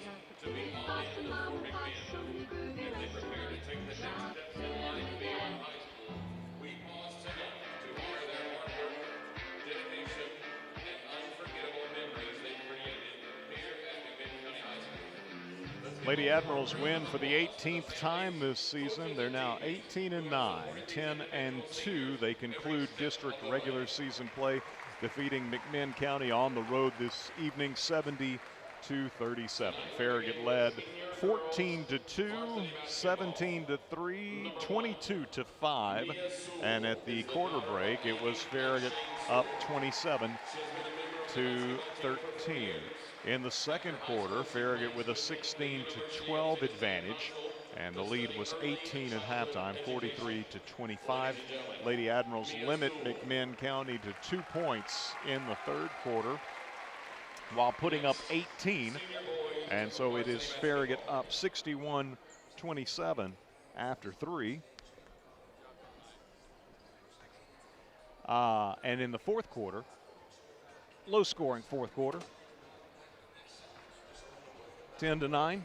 McMinn County with a 1-point edge. It all winds up being a 70-37 Farragut victory here this evening. I had Farragut with 7 turnovers in the game and McMinn County with 14. Looking at the individual scoring for the Lady Cherokees, Molly Trentham, 2 of 2 from the line, 4 points. Mia Sewell, 7 of 9 from the line, 1 3-pointer.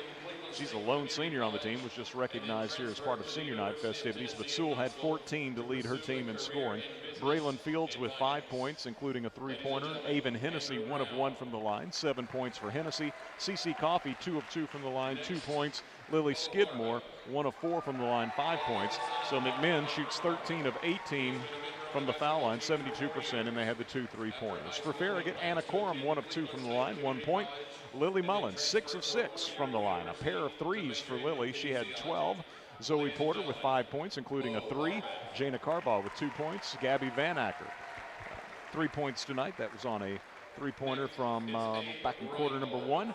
Reagan Sheridan, 3 of 6 from the line, 7 points. Arabelle Ray with 2 points. Trinity Curry, 2 of 2 from the line, 14 points tonight for Trinity, who did not play in the second half after spraining her ankle in the closing seconds of the first half. Even so, she ends up being Farragut's leading scorer tonight. KJ, 5 of 5 from the line, is McNeely with 13 points. McKenna Hartley with 9 points, including a 3-pointer. And Audrey Van, 2 of 2 from the line, 2 points. Farragut, 19 of 23 from the foul line, 83%, 5 threes tonight for the Lady Admirals. Pleased to be joined now by Coach Jason Mayfield. And Coach, game like this, you want to see your team take control from the outset. You know, mission accomplished. 14-2, 17-3, 22-5. So right. The only thing is just the Trinity bugging her ankle there. That doesn't help. But no. Yeah, that's the only thing that you don't want to see. But yeah, everything else was defensively in the first half. We were struggling a little bit on some screen and roll stuff. Again, it just goes back to just lack of practice, lack of reps and things. But we corrected that pretty good in the third quarter. Pretty well in the third quarter, and it did a much better job of that. So I don't know what the third quarter scoring was, but it was, I don't know how many points they had. 2. They had 2. Okay, I thought it was 4 or 5. I couldn't remember, but yeah, it was just a good overall effort. Our younger players got some work in there too. The fourth quarter too with the JV game that had a running clock earlier, so that wasn't the greatest. So at least they got to play a little bit here. Yeah. So. Yeah, I wondered about that with just the low scoring nature of that one. 30-24, the girls won the JV game earlier, but a little lower scoring than you might normally expect. And I guess if the clock was running, I think McMinn plays a lot of girls on both. Yeah, we got a really young team. Yeah, I'm assuming that's why they wanted to do that, which is not ideal. We want our JV players to get some work. They put as much work in as our varsity players do, but. It is what it is. Nothing to do about it. So it was fun.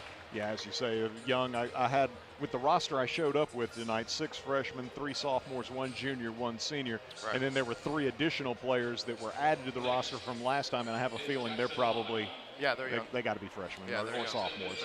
So very young team from McMinn County, and. Farragut concludes district regular season play 10-2, the number 2 seed. And so open the district tournament a week from Thursday here at McMinn in the 7:30 game. Meanwhile, you've got Fulton tomorrow night and McMinn Central on Friday night. don't know much about the Lady Falcons this year. In years past, they've always been one of the top teams in the in the Knoxville area, or East Tennessee area for their classification. Yeah, they play really hard. They've got some girls. Obviously, the athleticism is there, and I think that they're around 500. Not knowing exactly, but it's just it's just another game. It's just another opportunity for us to get better and continue to look forward to next week with the postseason and all of that kind of stuff. And like I said, that's what's the unfortunate thing with Trinity. She was rolling along. I told her her ankle kept her from a career high. I'm sure she was well on her way. We were doing a good job of feeding her in there. Yeah. I feel like we could have done that tomorrow night too. But the next person will have to step up. Whether we start Gabby like we did the second half, or whether we start McKenna in that spot. We'll figure that out and see. I don't know. She's not playing tomorrow. Trinity's not. I know that. We'll see about Friday. But, it's just, again, another opportunity to go get better and, opportunity to get some stats like KJ got tonight. She passed the 1,500 mark on Friday night with points. And then tonight broke her own single game rebound? Yeah, single game rebounding record. She had 23. Okay. Broke her record. She convinced me to put her back in there at the end. And I was like, with Trinity sitting over there with ice on her ankle, I was like, I'm going to be an idiot if I do this. But she got the rebound and got out of there. Got a rebound. We had a timeout. We get her back out. So, it's just a kid that just plays really hard, has a great attitude about not just basketball, but just life. And it's fun to watch her reap the rewards of all these things, all this work that she's put in. She's just a fantastic player, fantastic kid. Yeah. And just really proud of her. Yeah, we sing her praises oftentimes, but I was telling Nick on the drive down, we rode down together about how impressive she was Saturday doing the year in review at the Hall of Fame. Right. She wants to go into sports broadcasting, so. Well, she can do that for sure. Yeah, and she's got this crazy memory too that she remembers everything. It's amazing. She'll remember. That comes in handy. So it'll come in handy for her future. It's handy for us right now. Yeah, and the other thing I mentioned during the broadcast is like a player of her caliber, it would not be uncommon at all for a player like that to look at a game coming into this game and think, man, I'm gonna go for a career high in scoring or what have you. Right. And it looked like to me she was trying to set a career high in assists. I got to yell at her to score. Like there's several times she catches the ball in the paint. She would. She'd rather pass and rebound at times. And so, again, just her mindset. Her parents, they both playing college basketball and knowing what they're doing and knowing how capable she is. That's just kind of like her mindset. It's good. It's good. There are times where it's not as good for us because I want her to be more aggressive in the paint there. Friday night, I think that we could have done a little bit better job in the paint once Bearden adjusted their zone. But, she's getting better and better and better. And like I said, I'm just going to enjoy this last month of coaching her. I would be curious to see how many assists she had tonight. It's funny. I mean, possibility, I suppose, of a triple-double. 13 points, 23 rebounds, and I wouldn't be surprised if she had 10. She probably had 5 blocks, too. Oh, yeah, that's true. We were joking about the blocks. Yeah.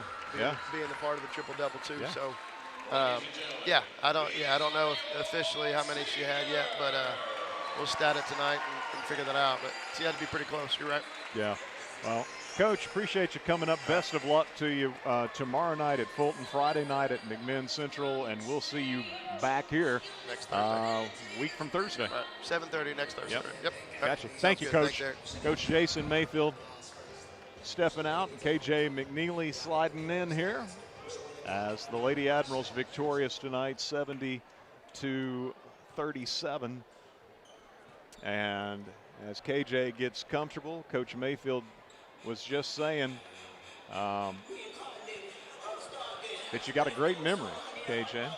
Give me an example of things that people are shocked that you're remembering, maybe some little known fact or, I don't know, some minor detail from some game in the past or something that's clear as a bell to you. So last year, Oh, there you go. last year especially, Annie and JC, for the most part, we'd be talking about some game. And I would be like, oh, yeah, that's the game where you had your hair in a low ponytail and you scored this many points. And that was the game where that girl did this. And we were talking about it. was like, how do you remember that? And I have no idea. Like, or we were talking about like names. He couldn't remember anyone's name, and I was like, oh yeah, so and so from wherever. And he was like, how do you know that? Like, but I told him when I was in 4th grade. Actually, funny story. My mom, I was like the grocery list person, so I could just remember everything that was on the grocery list and what we needed. And I was just the person that was supposed to remember it. And they made a literal award for me in my 4th grade class, best memory, and it wasn't even a thing. And I was just like, this is what I got. Can you rattle off all the prepositions? Oh, whoa, okay, I don't know about all that. Academics, but I can do just like random stuff. I don't know. All I can remember from that, and obviously I got a lot of years on you, but it goes aboard, about, above, across, after, against, along, among. I don't know. After that, before we get to the B's, I'm done. But he says, Coach says you want to perhaps pursue a career in broadcasting. I do. I want to be like basically Andrea Carter. That's what I want to do. Halftime reporting, broadcasting, analysis, any sort of stuff. Mostly with women's basketball, but you got to start somewhere, so it doesn't really matter where I am. But yeah, I'm excited. Yeah, well, the recall of people's names in specific games and things like that would, let me tell you, it greatly helps. It greatly helps. And on those nights when you feel like you got one firing brain cell, it's like, ugh. I don't know how you remember football, honestly. All those names, oh my gosh. Well, every sport has its own challenge, right? With basketball, it would be the pace of the game, and with football, it's the number of people in the game, and it depends too. I mean, other things. But at the high school level, having to keep stats for yourself and all of that, the pace of the game can be an awful lot. At a higher level where you've got people who do those things for you, then it's not so much of an issue. The pace of the game is not. But anyhow, all sports are great. Yeah. Enjoy baseball and softball as well. Of course, you got such strong teams at Farragut to be able to follow. And but there, it's about being conversational and having the opportunity to fill time. Yeah, I was going to say there's definitely a lot of room for filler in there. Yeah. I have to think about that. Yeah. Between hitters, any sort of, yeah. Now, KJ, if you want to come join me on a broadcast in the spring sports season, you just come I right on. actually will be at every baseball game. My boyfriend plays baseball, so nice. I'll be there. Awesome. Fantastic. We won't be at every one, at least not broadcasting, but we'll be at some of them, and hopefully be following them through another great postseason. You guys are headed to the postseason as the number 2 seed for your district, so that means you don't play until a week from Thursday. You're assured of being in the regional, so I mean, I guess that's a good feeling to know that, if you just absolutely laid an egg, it isn't going to cost you. Well, and honestly, Mr. Collins and I were actually talking about it in class today. That game is actually more important just to see where we end up, because we'll end up opposite of Bearden when we win. But yeah, I'm one of those people that gets really nervous before games, so knowing that no matter what happens, we'll be fine really helps me. But yeah, I mean, that's more important for seeding than anything, so we'll for sure have to win that one just to end up on the opposite side. And I know it's important for the boys as well, because end up on the opposite side of Maryville and Bearden, that would be huge. So. There you go. A little breakdown by KJ on the boys' side of things. So you got Fulton tomorrow. You got McMinn Central on Friday. What do you guys need to do in terms of just being, I guess, as primed as you can be for the postseason with what's left this week? So I'd say it for sure starts with figuring out how Trinity is. I don't know what the update is with that. I just talked to her and I was like, how's your ankle? And she was like, good. I was like, oh, great. Sounds good. But I'd say figuring out her first. I don't know too much about Fulton, to be honest, because we haven't played them honestly in a while. But, I mean, our team, just the way we've been, at least in the last week, like you said, laying an egg. You never know with certain teams, depending on how we show up, how they show up. So, but I don't know too much about Fulton. McMinn Central, obviously, we lost to them earlier in the season, but we're a completely different team. So I think that if we do what we have to do, we should be fine. Again, that's all subjective, but I think we can for sure come out with 2 wins this week. Well, it would be going into the postseason. Obviously, it's just nice to have a little bit of momentum rolling. But whatever the case, even if you do, you got almost a week layoff before you're back on the court. So just making use of that practice time, which I know has been sort of sparse of late with the weather that we've had. I wanted to brag on you again in the job you did at the Hall of Fame the other night. Thank you. You did a great job doing the year in review. It used to be we had guest speakers when everybody had their meals and was seated, and after they'd had a little bit of time to socialize, we would have a guest speaker. And they started instead getting the current student athletes to just kind of give a look at what has transpired since the previous Hall of Fame banquet. And we've had a lot of young people do a great job, but none any better than what you did the other night. That was fantastic. Fantastic, KJ. You're a good one. We're going to miss you around here. Don't go anywhere soon, right? Let's make this last well into March. I mean, all of our seniors, we were talking about it. It's like senior night is really when it hits, like, not necessarily, because we can still go for, I mean, honestly, about a month here. But it's when it hits, like, wow, it's not the first game anymore. It's not the first week, the first day of practice. Like, it's coming to an end. So we were like, we want to get as far as we can, hopefully end in Murfreesboro. I will be happy even if we don't win state if we end in Murfreesboro. So that's the main goal. Okay. Well, KJ, thank you so much for coming up tonight and so many nights over the years. We've talked a lot, and I hope there's several more opportunities before it's all said and done. Thank you. I hope so, too. KJ McNeely, Lady Admirals victorious tonight, 70-37.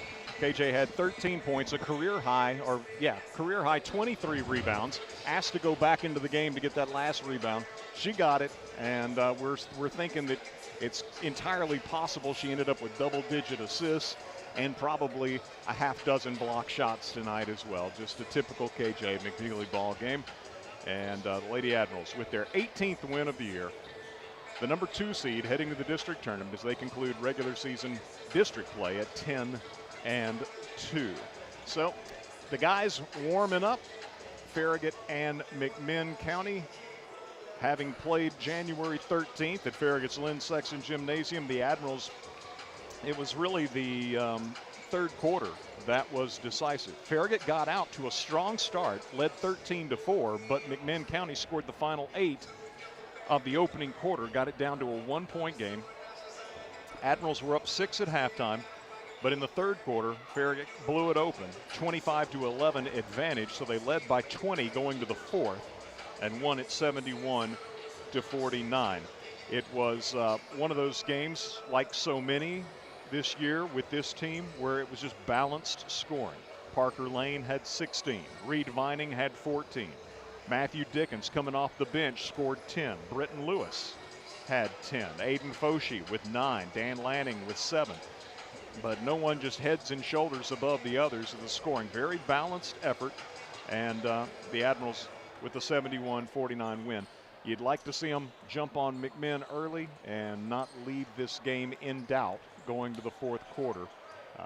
There's a lot of teams that could vouch for that. Again, there have been drastically different results during the season for McMinn County on the road versus at home. Much tougher team to beat here in Athens. And so the Admirals will be looking for the regular season sweep and looking for their 20th win of the year or of the season. Coach J.P. Burris and his Admirals coming in 19-8 overall, 8-3 in the district. The Cherokees of McMinn County 15-12 overall, 3-8 in district play. Let's get a 2-minute break. We'll return with the starting lineups on the other side as you listen to Farragut High School basketball presented by Precision Garage Door Service on West 105, around the world at WFIV.com, and the Admiral video stream on 105.3 WFIV's YouTube channel. WFIV 105.3 FM, Loudon, Farragut, Lenoir City. You're listening to West 105.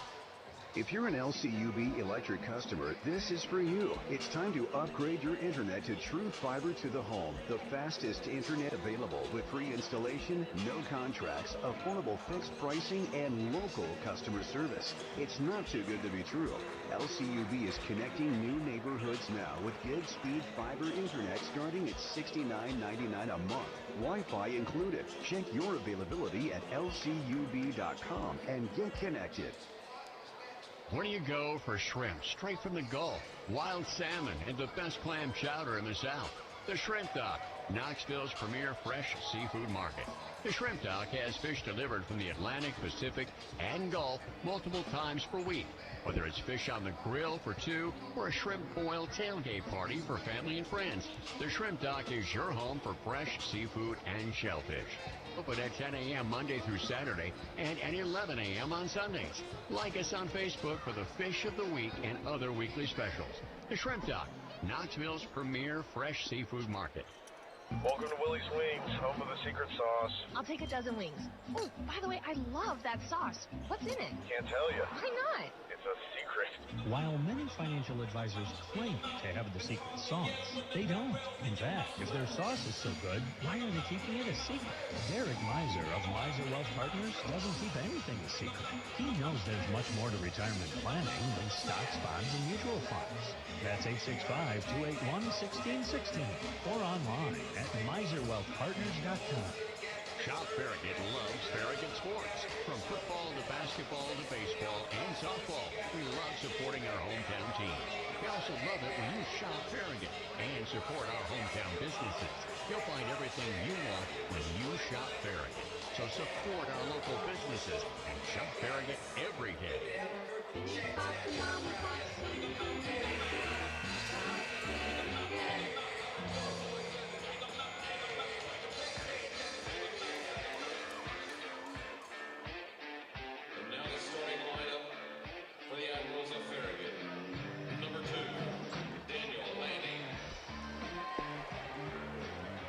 Farragut is the road team in the Navy jerseys and shorts with the gray numerals and lettering.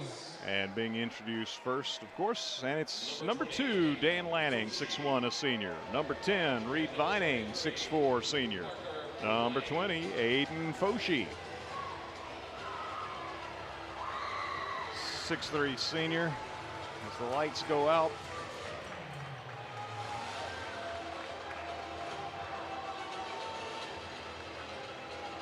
number 23, Parker Lane, rounding out the starting 5 for Coach J.P. Burris. Parker, 5'9", a senior.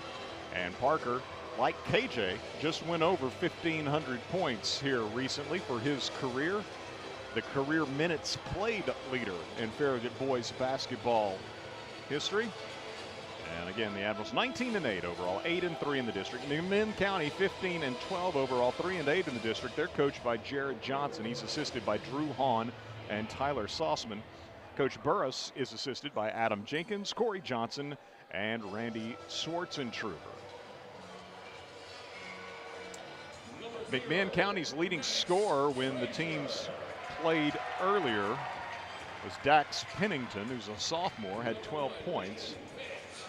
Also, Nate White, a freshman, had 12 points. Maddox Frazier, Lincoln Pettit, a freshman. Dax Pennington, sophomore. Jax Gonzalez, number 11, a junior.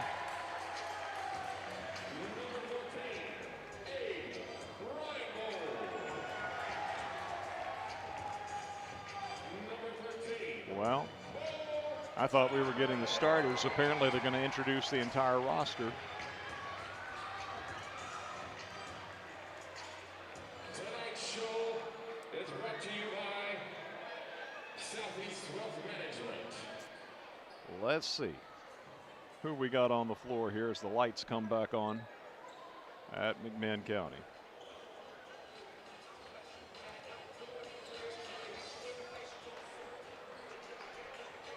So Abe Reinbold, 6'5", a senior. The tallest young man on the floor for either of these teams. I think maybe we did get that correct. One more time for your seniors, Andrew Brown and Bo Harvey. A couple of young men in walking boots. So unavailable that are seniors. And we are set to go here. Reed Vining to jump for Farragut, Reinbold for McMinn County. We are full speed ahead as the Cherokees will control the opening tip. Jackson Gonzalez into front court, pulls up in the lane and hits the shot over Parker. Gonzalez with the basket. He had 8 in the first meeting. We're underway in our boys contest. The Lady Admirals victorious 70-37. And the guys looking to polish off a perfect night here as they wrap up district regular season play. Parker in the corner, goes inside to Britton Lewis. Britton tears away from one defender, but Reinbold's there to protect the rim, so it goes back into the corner to Parker. His 3 is offline. Rebounded away by McMinn County. Gonzalez in front court. Ball goes into the corner right side to Lincoln Pettit. Pettit into the paint against Foshi. Puts a shot up, missed it. Tipped by Vining and controlled by Foshi. Farragut with the basketball as Foshi gives to Lanning. Lanning in front court for the Admirals, driving right side up off the window, too strong. And the rebound is tipped and controlled by McMinn County's Reinbold. Good box out by McMinn County on Reed Vining, who's of course a terror on the glass. Dax Pennington started to drive, was shut down and circles back out top. Dan Lanning on him. Maddox Frazier with the ball in the low post, working against Vining. Farragut doubles, spins away from the double team and scores with the left hand. Maddox Frazier with the basket, and McMinn County leads 4-0. At the start Farragut wanted. As Lanning pressured, looks for a cutter in the paint. Parker Lane immediately fires it into the right corner to Britton Lewis. He'll drive baseline, whips it over on the left side to Parker, into the corner to Foshi. Back right corner it comes after a drive by Foshi to Lewis for a 3 that's over everything. And Reinbold grabs it for McMinn County. In front court with the ball, the Cherokees with Pettit returning the ball out top to Jackson Gonzalez. Gonzalez driving left side, fires right. 3-pointer up by Pennington is no good. McMinn County gets the loose ball and scores at the rim with Maddox Frazier. Britton Lewis was being held and prevented from getting to that ball. And the Admirals are down 6-0, and Coach Burris uses a 30-second timeout.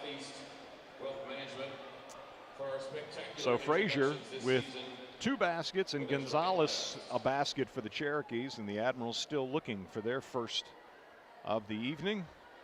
Farragut had won 5 straight games prior to the loss versus Bearden Friday night. 70-57 was the final. Farragut was down, I think, as many as 24. Got it down to 8 with somewhere between 2 to 3 minutes to play, but Bearden ultimately won it by 13. McMinn County last in action against Bearden as well. That was last night in Knoxville. Bearden won 81-57.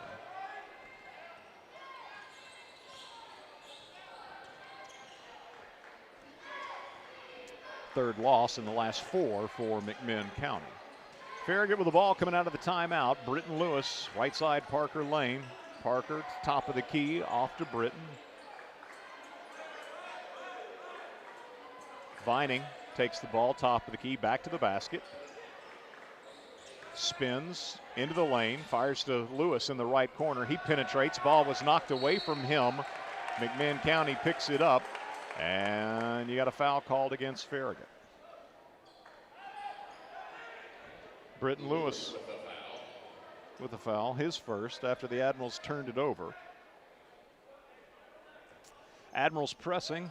McMinn County, Maddox Frazier to inbound. It comes into Pennington. Pennington gets it to Gonzalez. Gonzalez quickly into front court, drops it off with Pettit, and ball knocked out of bounds off of Farragut. So McMinn County's ball, baseline left. Pettit inbounds to a cutter, coming to the basket, taking the pass and shooting in one motion. Jackson Gonzalez scores the basket, and it's 8-0. Dan Lanning, guarded by Pennington, into front court, gives to Aiden Foshi.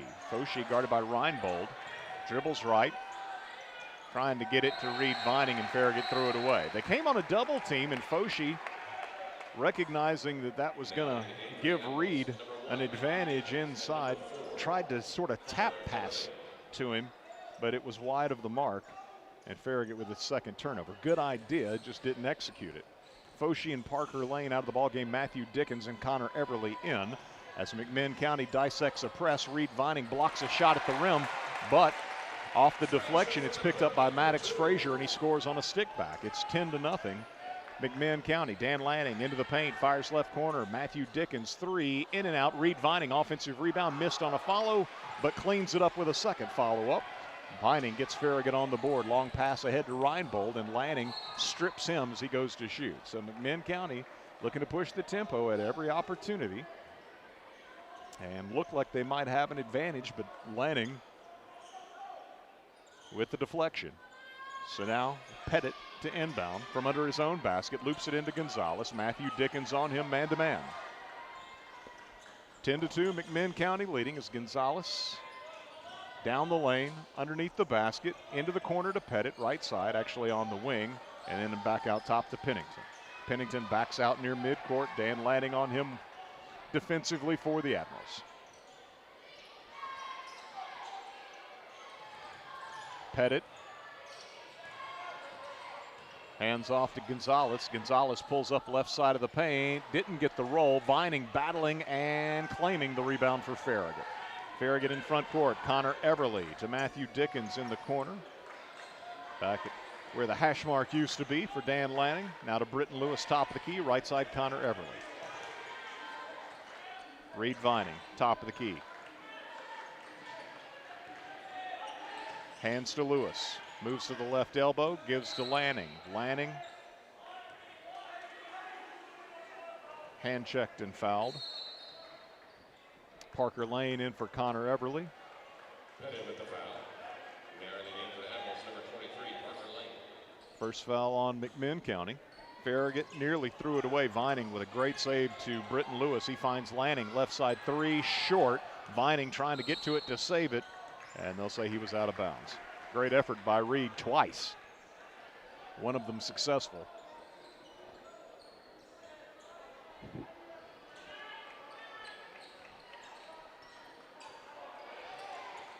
Gonzalez guarded by Matthew Dickens. 3 minutes to go first quarter as McMinn County brings the ball into front court, leading Farragut 10-2. It'll be Maddox Frazier thinking about a three, passed on it, instead hands off to Gonzalez. Gonzalez now driving right side. Dickens blocks his shot, ball deflected into the corner where Pennington picks it up for McMinn County. Parker Lane pursues him as he dribbles out near midcourt. Pennington now to the basket, dribbled it off his foot, out of bounds. In for the Cherokees, number 20, Nate White. Nate White, a freshman. He and Pennington, 12 points apiece, for McMinn County's leading scorers in the first meeting with Farragut, but Nate White checks into the ball game, replacing Pettit. Dan Lanning into front court. Diagonal pass out top to Britton Lewis, right side. Off to Matthew Dickens. Dickens then dribbles it out top. Farragut goes over on the left wing to Parker Lane. He was looking inside for Reed Vining, instead to Lanning. Now out top to Dickens. He'll lob in there. A lot of traffic for McMinn County. Right side, Britton Lewis for three. No good. Rebound Gonzalez. He wants to run. McMinn County on the break. Right side, it's Pennington taking a pass, leaving it off underneath, and Frazier has his shot blocked from behind, and they'll call a foul on Vining.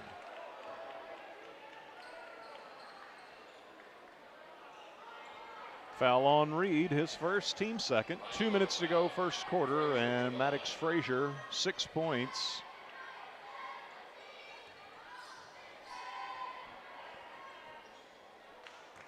Free throw, no good.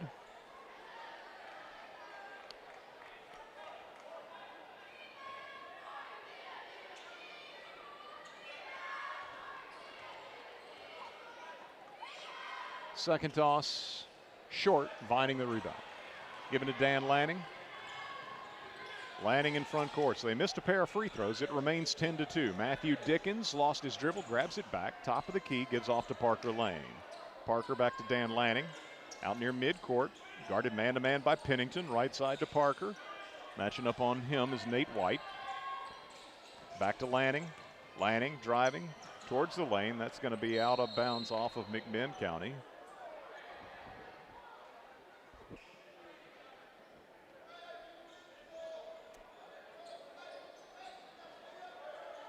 Lane into Vining. Hands it back to Parker on the right wing. Dickens off of 2 screens out top. A three-pointer, no good. Rebounded away by Pennington of McMinn County. Pennington into front court, all the way to the basket. Misses with the left hand. Rebound by Frazier. Put back good. Frazier's got 8. Vining went for the block shot, and that kind of opened up the rebound opportunity for Frazier. 12-2. McMinn County leading. 1 minute to go, opening quarter. Matthew Dickens looking for the pick and roll action with Reed Vining. Gives it to Reed. He wheels to the basket with the right hand, scores. Strong move, quick move by Reed Vining. He's got both of Farragut's baskets as the Admirals trail 12-4 with 45 seconds to go in our opening quarter here in Athens. Pace slows as Gonzalez gives off to Pennington. Over to Abe Reinbold. Now to Nate White. Ball on the perimeter as Frazier gives off to Gonzalez. Down to 25 seconds.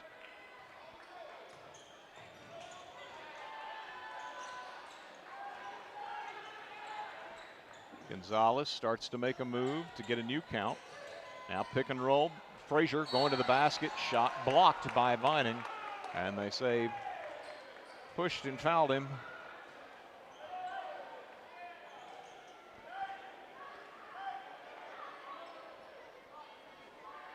Vining with the foul. Frazier to the line.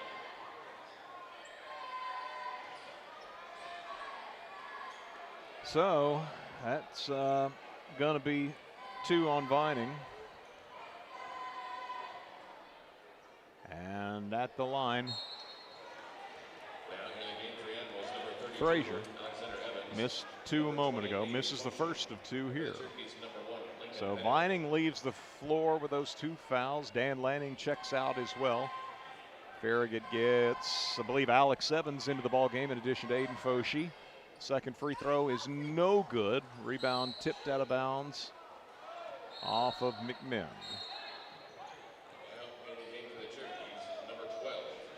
9.1 seconds remaining in our first quarter. Farragut down 12-4 with the ball as it comes into Parker. Doubled in rear court, gives to Britton Lewis. 5 seconds. Britton across the timeline to Parker. Parker, three-pointer, right side, no good at the buzzer. And so after 1, it's McMinn County leading at home over the visiting Farragut Admirals 12-4. Back in 1 minute with more as you listen to Farragut High School Hoops, presented by Precision Garage Door Service, a name you can trust. WFIV 105.3 FM, Loudon, Farragut, Lenore City. You're listening to West 105. You never think about your garage door until there's a little... Oh, no. Or even the occasional...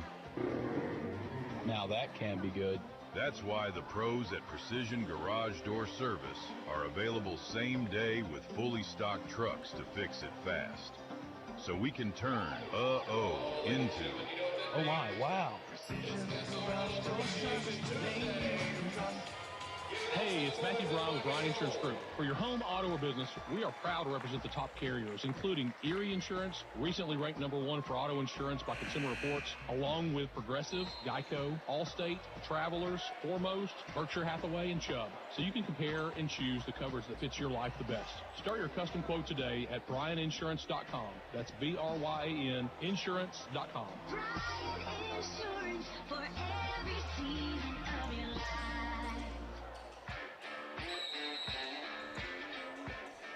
Farragut with the first possession of the second quarter, trailing at McMinn County 12-4.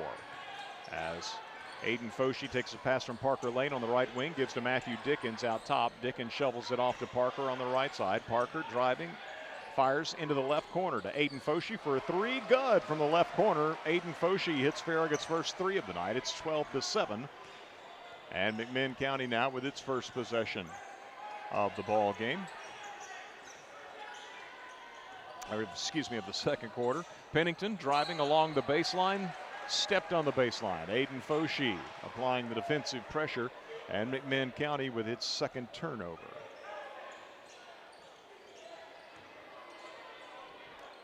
So the Admirals were down 10-0. Here's Dan Lanning driving into the paint, fires to Parker Lane, makes the extra pass to Matthew Dickens. Right side three is no good. Reinbold was walking as he got the rebound. No calls, he was stumbling. Got rid of the basketball. And McMinn in front court, Pennington. Guarded by Aiden Foshee. Over to Reinbold. Back to Pennington, drives the lane, it comes open. Nobody helping out as he got around Foshee, and Pennington scores at the rim. First basket for Dax Pennington. It's 14-7 McMinn. Parker Lane penetrates, gives to Foshee. Three-pointer out top, good. Foshee had hit from the left corner previously, this one from out high on the right side. And Foshee back-to-back threes for the Admirals. It's 14-10 Cherokees. Pennington guarded by Dickens. Drives left, gives to Gonzalez. Excuse me, Seth Dake. Dake gives off to Nate White, who in turn gives it back to Pennington. Dan Lanning now on Pennington. Pennington driving to the baseline, threw it away. Trying to get it to Nate White, but the pass wide of the mark and off the hands of White, out of bounds.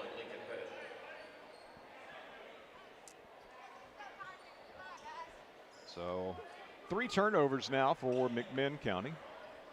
2 for the Admirals. And Farragut down 10-0 at one point, then 12-4 at the quarter break. It's 14-10 currently as Britton Lewis drives the lane, puts the shot up and scores. Britton, good body control. Pulling up in the paint, avoiding too much contact. That might have been called a charge had there been any more. Spinning for McMinn inside against Dickens. It's Gonzalez, and Gonzalez knocks it home off the window. He's got 6. It's 16-12, McMinn County. Dan Lanning in front court, gives to Parker. Quick three, right side, online, and good. Parker Lane knocks down his first basket. Three-pointer from the right wing, 16-15. Cherokees by 1. Gonzalez in front court. Exchanges it back and forth with Reinbold. Now Gonzalez into the paint, kicks left corner. That's Reinbold trying a three, no good. Parker Lane goes and gets it and will be fouled.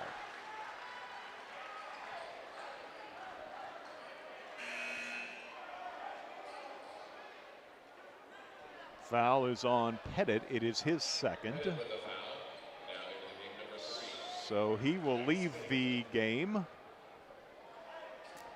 Let's see, McMinn has got Seth Dake, Abe Reinbold, Maddox Frazier, Gonzalez, and Pennington on the floor. Farragut's Dan Lanning driving the lane with the right hand, scores at the rim. Lanning with his first basket. Admirals lead for the first time, 17-16. 4:50 to go. First half as Pennington, pursued by Parker Lane, fires left side to Dake. Dake's pass stolen away by Dickens. Beautiful save between his legs to Dan Lanning. Lanning in front court finds Parker Lane. Three-pointer no good. Tipped out of bounds by McMinn County. What a save by Dickens. Goes airborne and heaves it back in. Now in the game for the Cherokees, number 20, Nate White. Accurately at that. Blind through the legs and right to Dan Lanning. Ball's knocked away from Britton Lewis on the inbound, picked up by Reinbold. McMinn County wanting to run as Gonzalez all the way to the rack, misses the shot, but then Farragut can't hang on to it, lost it out of bounds.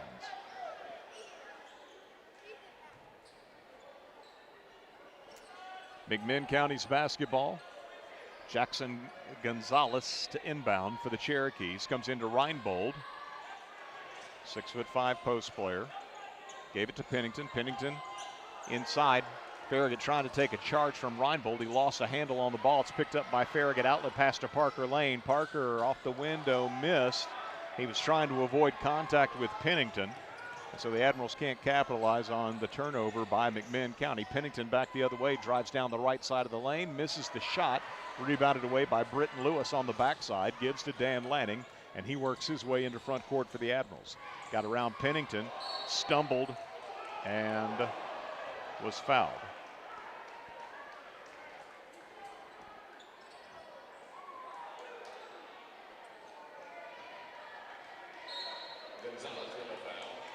Gonzalez with a personal. Matthew Dickens out of the ball game. Reed Vining returns to the floor with 2 fouls. Farragut inbounds to Reed. Reed working on the baseline left. Back to Lanning out high.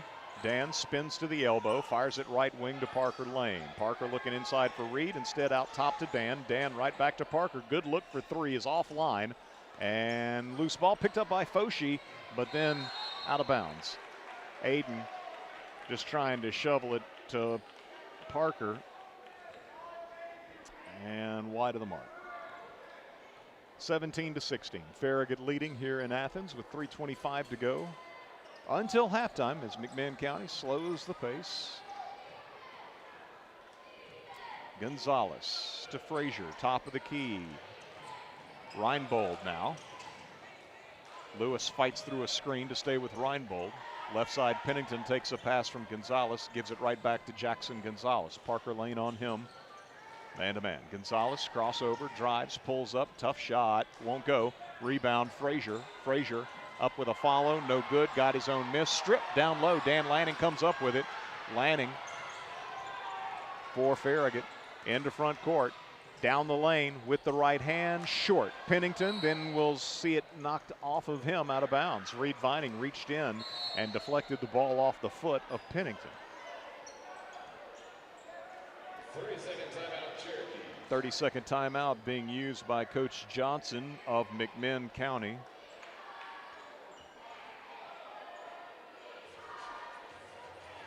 That's the first that McMinn has used. Boys standings entering this final night of district play. Bearden 12-0. They wrapped things up last night with a win at home over McMinn County 81-57. So Bearden 12-0. Farragut 8-3 in district play. Oak Ridge 7-4. The Wildcats tonight are at Lenoir City, which is 5-6 in the district. Hardin Valley 4-7. McMinn County 3-8. Ray County 0-11. Tonight, Ray County, the other district matchup, Ray County is hosting Hardin Valley. Farragut's ball coming out of the timeout. Parker Lane inbounds to Reed Vining, right corner. Out high with it. Matthew Dickens gives to Britton Lewis. Lewis starts right, comes back left, all the way down the lane, scores at the rim with the left hand. Britton Lewis, 4 points. Farragut leads 19-16. Pennington in front court for the Cherokees. Lanning goes to the scorer's table for Farragut. Right side, Nate White with it for McMinn County, guarded by Aiden Foshi. Off to Reinbold. Reinbold in turn to Gonzalez. Parker Lane on him as Gonzalez looking to get it to Pennington. Dickens denying. So Gonzalez picks up his dribble, top of the key. Looks for the cutter. That's White. Takes it. Shot missed at the rim. Foshi outlet pass to Parker Lane. Parker on the break. Scores. Back quickly the other way, McMinn County. Admirals up 21-16. Pennington drifts to the right baseline, then circles on the wing in front of the Farragut bench across the way. Out top to Reinbold. Reinbold driving into the paint, pulls up, shoots over Vining, may have been blocked. Second attempt by Frazier, no. Third attempt, no. And who they're going to give the foul to? If it's against Vining, it's going to be his third. It's against Britton Lewis. Lewis with the foul. It'll be his second. Frazier to the line. Admirals up 5 at the line for McMinn County. Maddox Frazier looking for his first free throw make of the night and still looking. He's 0 for 5. Connor Everly in for Britton Lewis. Nate White checks out of the ball game for McMinn County. Back into the lineup, Leakin Pettit with 2 fouls for the Cherokees. Vining checks out as well with those 2 fouls for Farragut. So Connor Everly's back in. Second free throw for Frazier is good. So he's got 9 points, makes his first free throw of the evening on his 6th attempt. And Lanning in rear court, pocket picked by Frazier. He'll score a layup. Turnover in rear court and an easy basket for the Cherokees. It's 21-19. Foshi to Lanning. Lanning in front court. Guarded by Pennington of McMinn County. Off to Matthew Dickens. Pennington takes him on a switch. Dickens spins to the free throw line. 15-footer is no good. Rebounded away by Reinbold. Reinbold to Gonzalez. Gonzalez in front court for the Cherokees to Reinbold. Reinbold driving the lane, lost it off his foot. Frazier saves it on the deck, and McMinn County used a timeout. They want a 30 or a full. It's going to be a full timeout taken here by McMinn County with 49 seconds remaining in our first half, and Farragut leading 21-19 after trailing at the outset this evening 10-0. Let's get a 30-second break for our sponsors. We'll return with more on the other side as you listen to Farragut High School basketball, presented by Precision Garage Door Service on West 105, worldwide at WFIV.com, and the Admiral video stream on 105.3 WFIV's YouTube channel. Leaky pipes. Oh no! Toilets clogged. Oh crap! Don't freak out. Just call us. Problem solved. Okay. No job too big. No job too small. Okay. Repairs and solves. Relax. We do it all.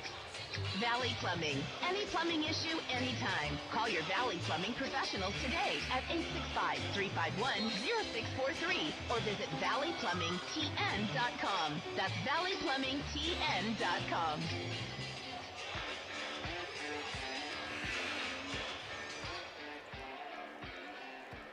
So McMinn County used a timeout so as to not be tied up and lose the possession. The arrow is to, well, actually the arrow is to McMinn County, but they saved the arrow as well.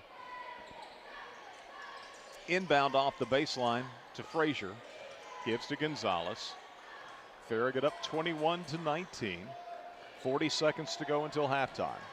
Gonzalez guarded by Dickens. Farragut's got Dickens, Lane, Foshee, Lanning, and Everly on the floor.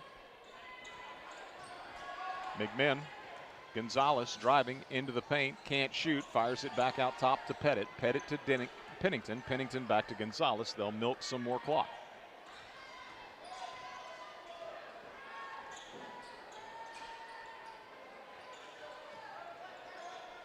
Down to 10 seconds. Gonzalez picks up his dribble, needs some help, gets it to Pettit, gives it back to Gonzalez. Gonzalez walking, and I guess they'll say Farragut tripped him up. Dickens tripped Gonzalez, his first foul. So 1.2 seconds to play, and McMinn's inbounding from underneath its own basket. Pettit gets it into Reinbold. Catch and shoot three from the corner is good.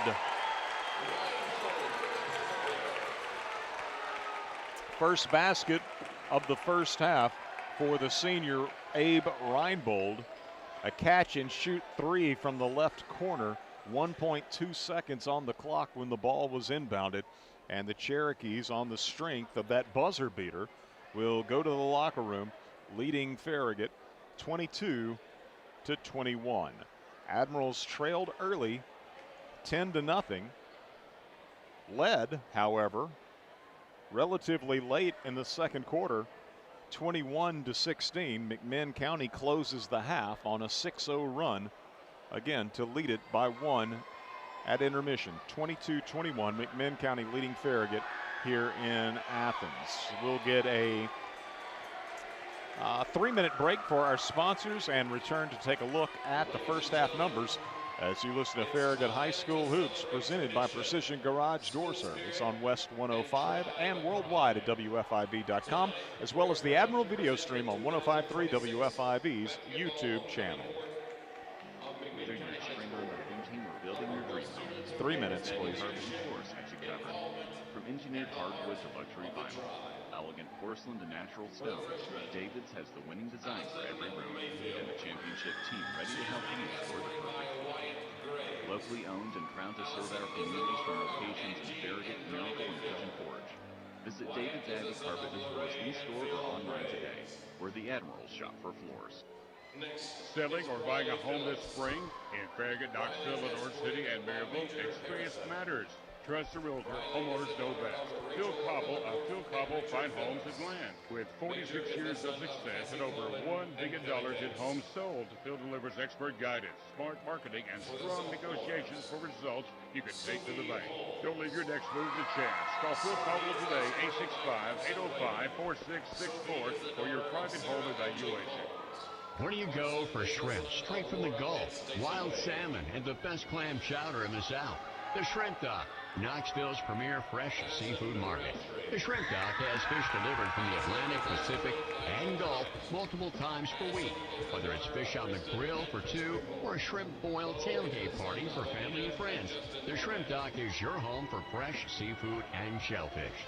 Open at 10 a.m. Monday through Saturday and at 11 a.m. on Sundays. Like us on Facebook for the fish of the week and other weekly specials.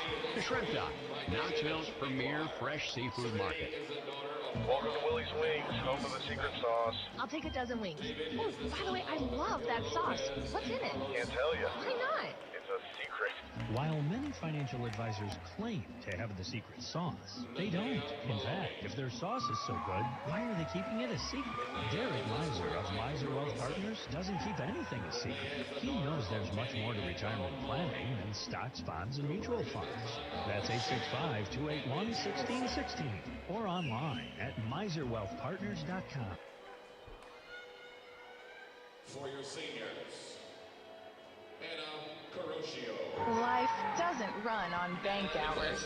That's why Citizens Bank offers checking accounts with tools you can use anytime, like mobile deposit, debit card controls, and online bill pay. Whether it's for your home or your business, how's you'll your get signal? options that work.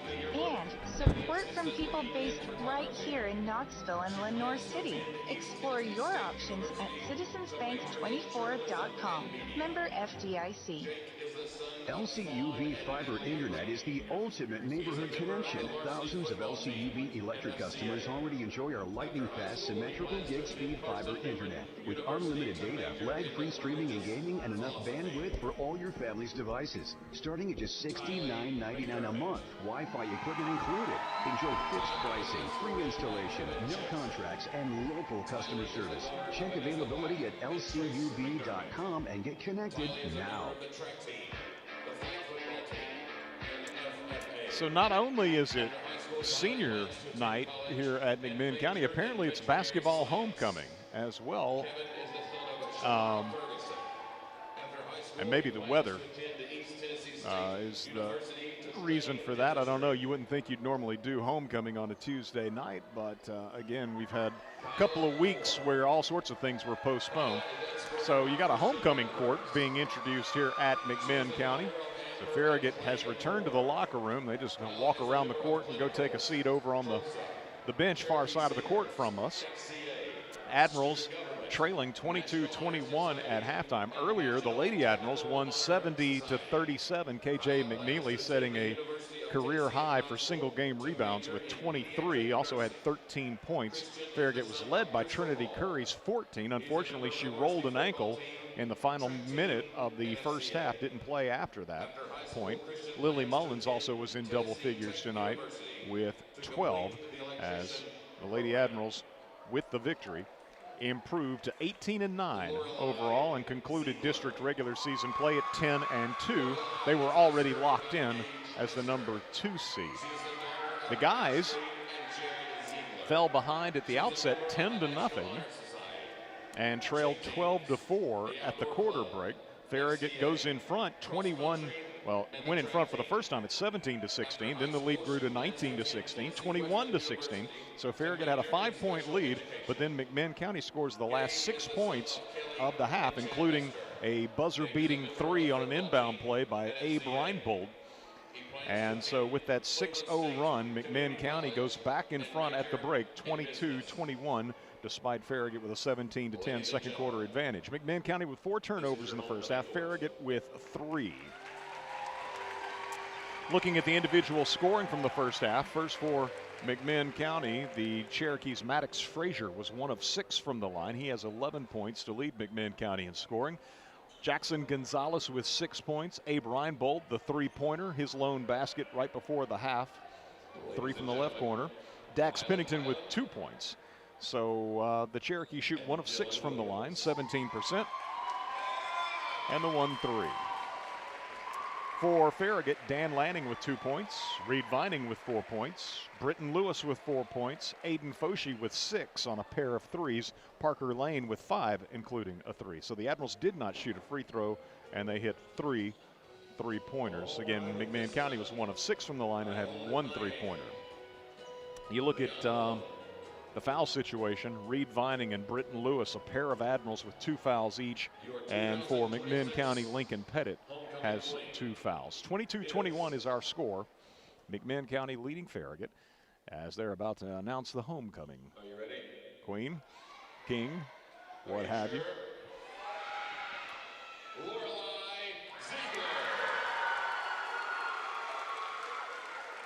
So with that matter of business concluded, let's get a 3-minute break here for our sponsors. 3 minutes, we're back with more as you listen to Farragut High School Hoops, presented by Precision Garage Door Service, a name you can trust. WFIV 105.3 FM, Loudon, Farragut, Lenore City. You're listening to West 105. Banking should feel personal, and at Hearthside Bank, we make sure it does. With services designed for you, from everyday banking to complex loans, we're here when you need us. Visit our Farragut branch today and discover the difference of banking with a local team that is always within reach. Hearthside Bank, member FDIC, equal housing lender. Shop Farragut loves Farragut sports. From football to basketball to baseball and softball, we love supporting our hometown teams. We also love it when you shop Farragut and support our hometown businesses. You'll find everything you want when you shop Farragut. So support our local businesses and shop Farragut every day. We got the big box of mom and pop, so many groovy restaurants. Shop Farragut. You never think about your garage door until there's a little... Uh-oh. Oh, no. Or even the occasional... Now that can't be good. That's why the pros at Precision Garage Door Service are available same day with fully stocked trucks to fix it fast. So we can turn uh-oh into... Oh my, wow. Precision Garage Door Service, the name you can trust. Selling or buying a home this spring in Farragut, Knoxville, and Orange City, and Maryville, experience matters. Trust a realtor. Homeowners know best. Phil Cobble of Phil Cobble Fine Homes and Land. With 46 years of success and over $1 billion in homes sold, Phil delivers expert guidance, smart marketing, and strong negotiations for results you can take to the bank. Don't leave your next move to chance. Call Phil Cobble today, 865-805-4664 for your private home evaluation. Whether you're cheering on the home team or building your dream home, David's Abbey Carpet and Floors has you covered. From engineered hardwood to luxury vinyl, elegant porcelain to natural stone, David's has the winning design for every room and a championship team ready to help you score the perfect floor. Locally owned and proud to serve our communities from locations in Farragut, Maryville, and Pigeon Forge. Visit David's Abbey Carpet and Floors in-store or online today, where the Admirals shop for floors. Welcome to Willie's Wings, home of the secret sauce. I'll take a dozen wings. Oh, by the way, I love that sauce. What's in it? Can't tell you. Why not? It's a secret.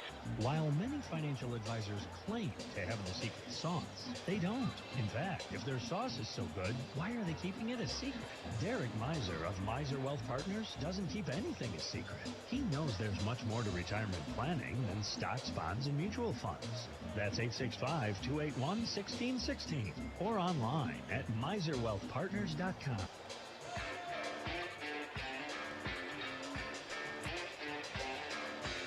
Eric Gerhardt back with you here in Athens, as well as Nick Blankenship. If you're watching the video stream, Nick behind the camera as usual. And as usual in our WFIV studios, producer Dusty Street. Appreciate you joining us, however you may be listening on the FM dial in the greater Knoxville area.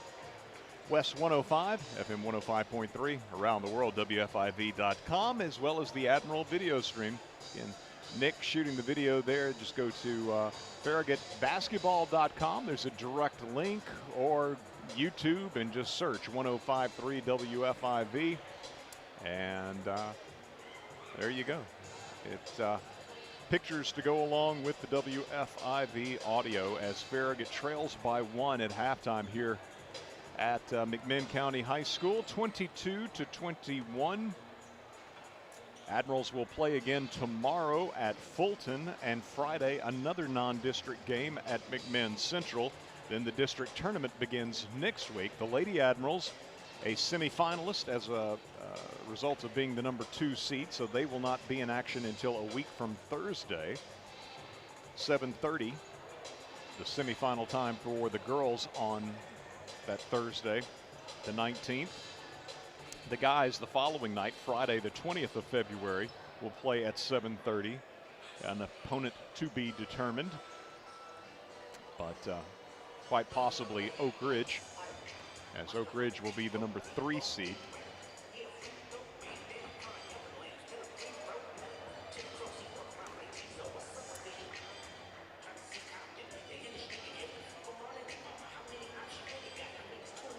Tournament will be played here at McMinn County High School. Very nice facility.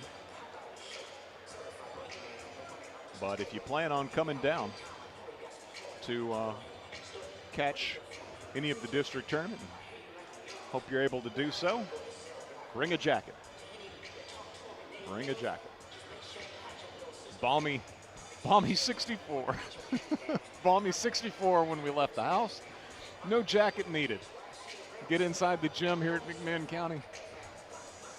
Yeah, I wish I had my down coat. I hear for older folks, your circulation gets worse. Perhaps that's more in play. Maybe no one else in here is as cool as I am, although Nick did seem to nod in agreement. So we are set to get the second half started. McMinn County will have the first possession. Farragut will have Dan Lanning, Parker Lane, Britton Lewis, Reed Vining, and Aiden Foshee on the floor. And McMinn County will have Jackson Gonzalez, Dax Pennington, Abe Reinbold, Lincoln Pettit, and Maddox Frazier. Second half's full speed ahead. Cherokees with the basketball. Down low, Frazier comes open, lays it up and in. Frazier unaccounted for down low. Scores. He's got 13 to lead all scores. McMinn County by 3. Parker Lane sheds Gonzalez, fires it left side to Foshee. Three-pointer good. I was watching Aiden warming up for the second half, and I don't know that I saw him miss a 3. That's his 3rd of the night. He's got 9 to lead the Admirals in scoring, and Farragut ties the game at 24. Gonzalez out top, guarded by Parker Lane to Reinbold. Three-pointer offline, but Pettit gets the deflection. Back to Reinbold. He'll try again. A 3 from out top. No good. Lanning the rebound. Good box out by Britton Lewis. Lanning into front court for Farragut, being pushed. And Pettit will pick up his 3rd foul. I believe he's the first on either team to be given a 3rd foul. Farragut's Britton Lewis and Reed Vining, 2 apiece. And now Pettit for McMinn has picked up a 3rd, I do believe. So Lanning inbounds to Parker Lane. In a 24-24 game, Parker to Aiden Foshee. Pettit on him. Out top to Reed Vining. Vining guarded by Frazier. Hands to Lanning as he comes by left to right. Pass left side to Britton Lewis. Moves to the free throw line. Dumps it down low to Reed. Quick spin for Reed, recognizing there was no defender on his hip. Lays it up and in. They lob it ahead to Frazier, and Farragut didn't get back, and Frazier scores in transition. So Vining at one end with a quick move in the post, giving him 6. And then Frazier at the other end now has 15 as he gets out on the break. Lewis driving the left baseline against Reinbold. Moves to the block, shovels it off to Lanning, and Lanning scores. Lanning got Pennington on his hip. Britton shovels it over to him for the layup. Dan with his 2nd basket of the night. 28-26, Farragut by 2. Gonzalez dribbles right, comes back left. Parker Lane staying with him. Here's Reinbold trying another 3. Back rimmed it, no good. Frazier another long rebound for McMinn. In the paint, spins, got himself free, but missed the bunny. Vining had the rebound. It was knocked from his grasp, but to Lanning. So Dan ahead to Foshi. Foshi back to Lanning. Lanning in front court, picked up by Pennington. 5:35 to go. Third quarter. Foshi down low to Vining. Working off Lewis's screen. Took one to the jaw. And they'll say fouled before a shot.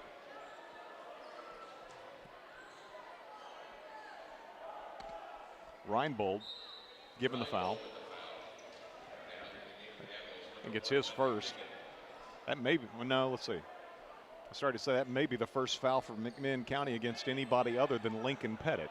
But Jackson Gonzalez has one. Vining checks out of the game. Parker Lane inbounds off the baseline out top to Matthew Dickens, who replaces Reed Vining in the lineup. Britton Lewis down the lane, spins. And they call Britton for a forearm shove, a charge. Lewis now with his third foul. Farragut with its fourth turnover. Pennington working against Matthew Dickens. So Vining's up, headed back to the scorer's table, presumably to replace Lewis in the lineup with those three fouls. Pennington out top gives to Pettit. Pettit going left to Reinbold, coming back right. Dickens matched up on him. Now to Gonzalez out top. Gonzalez going to shoot the three, short, rebound, Foshi for Farragut. They knock the ball away from him. Lanning grabs it back. He's being held. Fires it ahead to Dickens for the layup. Good. Nicely done by Lanning. Getting the ball to his free hand as they were hanging on his other arm. And here is driving Pennington for McMinn County. And they will rule he was in the act of shooting and will be given 2 free throws. Dickens with a foul. Dickens picks up his second. Farragut needs to put some distance between itself and McMinn County before the fourth quarter starts. 4:38 to go in the third, 30-26. Pennington short on the free throw. So Lewis checks out with 3 fouls. Vining with 2 fouls returns to the game. Pennington, sophomore for McMinn County, 2 points tonight. Having missed the first free throw, connects on the second. 30-27, Admirals by 3. McMinn County pressing. Lanning working it back and forth in rear court with Foshi across the timeline to Parker Lane. Parker penetrates, picks up his dribble, gives to Lanning, top of the key. Dan moves to the free throw line, loops to Foshi on the wing, inside to Reed. Beautiful baseline drive, reverse layup by Reed Vining. Quick spin move, reverses under the basket, lays it up and in. He's got 8. Farragut by 5, 32-27. Approaching the midpoint of the third quarter is Pennington working against Dickens. And something was on the floor.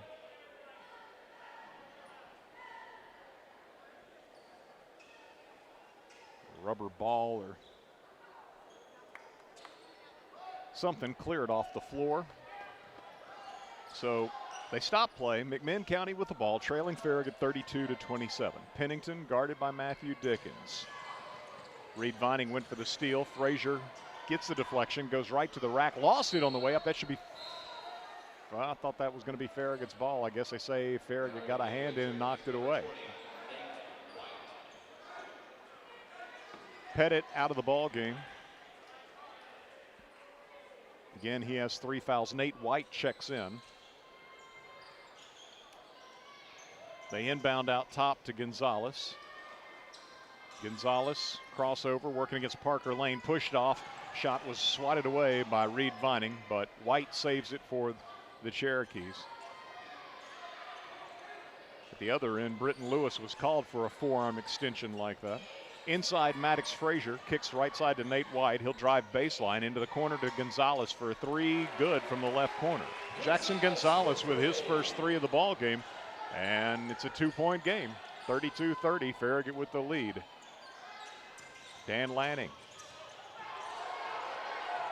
to Aiden Foshi, cross the timeline, Parker Lane, down low to Reed. Reed strong to the basket, shot won't go, got his own miss, tries again, missed this one as well. Rebounded away by Reinbold. Farragut, a couple of opportunities, and now in rear court, Parker Lane bumps and fouls Gonzalez.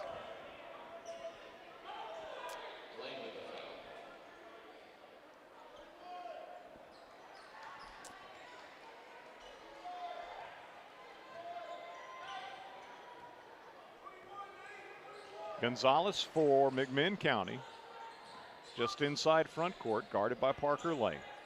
32-30, Admirals leading, 2:50 to go in the third quarter here in Athens. Reinbold setting the high screen. They don't use it. Instead, over on the left side, Frazier dribbled with two hands, I think.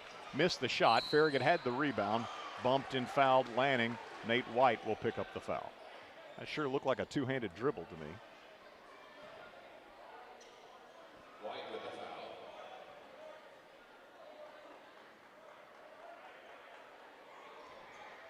White with his first foul.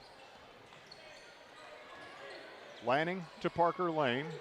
Gonzalez in his hip pocket. Parker driving, and a whistle, a foul on Gonzalez. It'll be his second, I believe.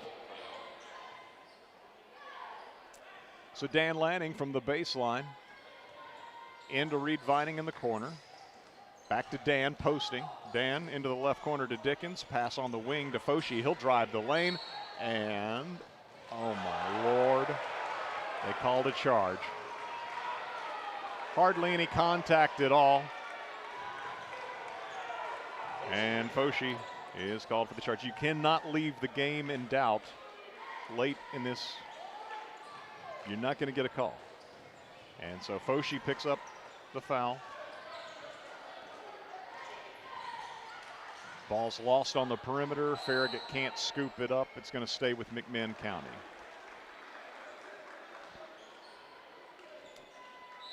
Clock continues to roll with the ball out of bounds. The official noticed that. Should have been about 2:05, 2:06 on the clock here in the third quarter.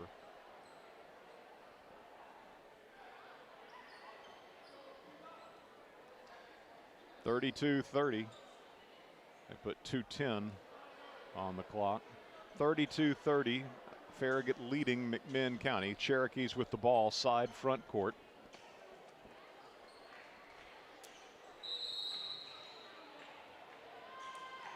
Pennington into Gonzalez. Matthew Dickens on him.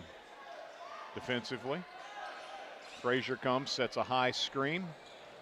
Gonzalez down the lane with the right hand, high off the window. Tough shot. Gonzalez got it to go. He's got 11. We're tied at 32. Farragut long pass in front court to Parker Lane. Lane right to the basket against Reinbold. Fouled, and 2 free throws coming. Reinbold picks up his second. Parker to shoot a couple of free throws. This is going to be Farragut's first free throw of the night. 1:52 to go in the third quarter. Parker's toss rims out. No good. Score remains tied at 32.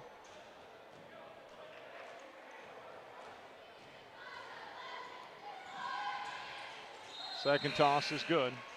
Parker hits 1 of 2, giving him 6 points. Pettit with 3 fouls returns to the lineup for McMinn County. Frazier's going to get a breather.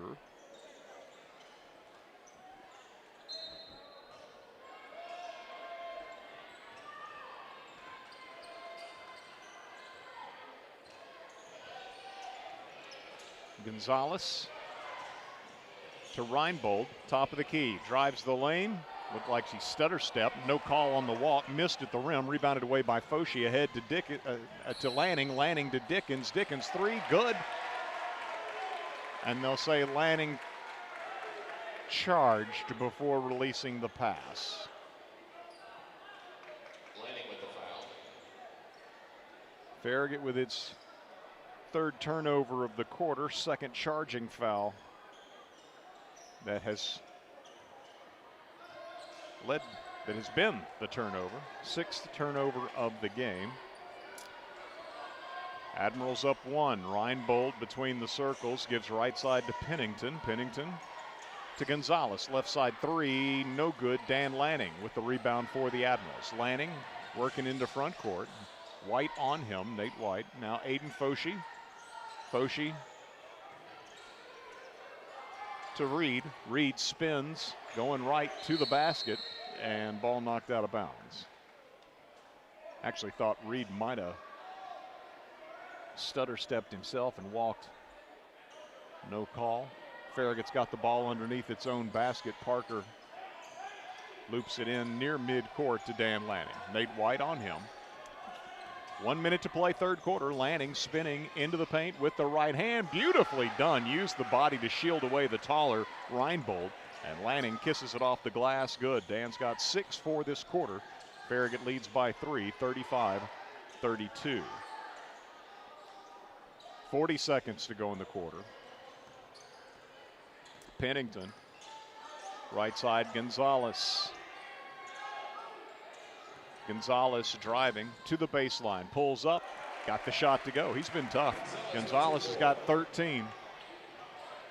35-34, 1 point game. 20 seconds to go in the third. Lanning to Parker Lane. Three-pointer right side. Good. Parker, I think coming off a screen, knocks down the three in front of the Farragut bench. 4-point lead for the Admirals. And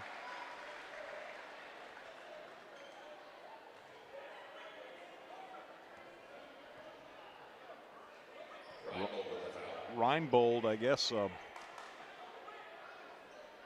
play away from the ball. I think it's his third foul, so Admirals will take that. 6 seconds to go, up 4. This would be huge if the Admirals could capitalize here on the turnover at the end of the third by McMinn. In it comes to Reed, gives it back to Aiden. Aiden into the corner to Parker. Three-pointer, no good. He was hit, no foul call. Gonzalez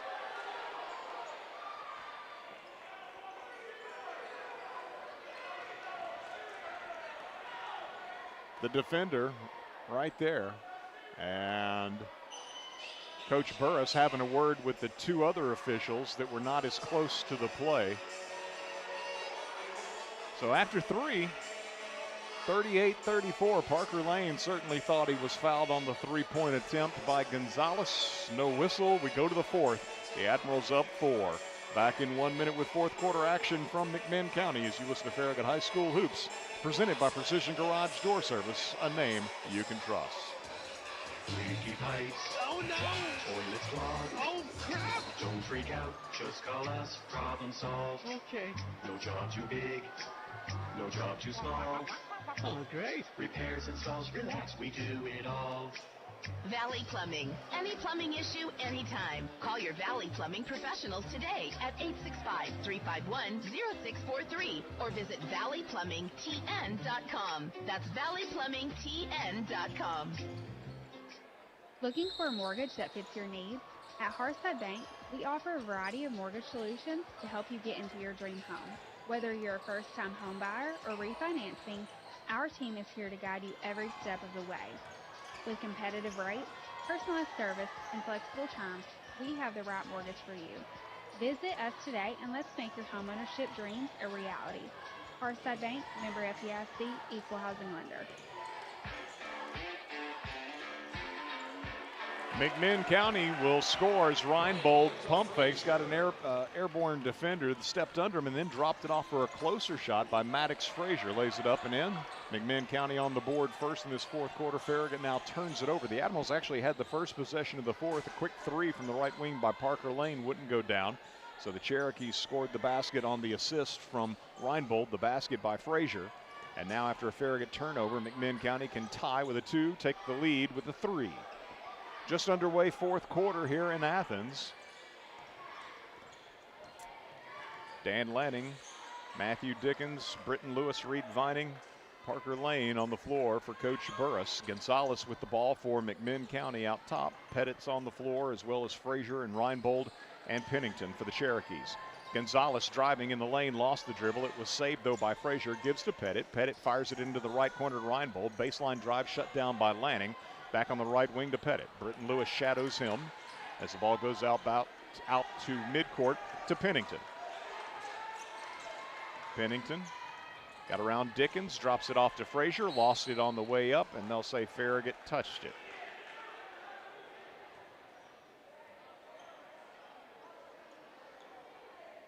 McMinn County's ball underneath its own basket with 6:22 to play. Pettit lobs into Reinbold. Left side Gonzalez.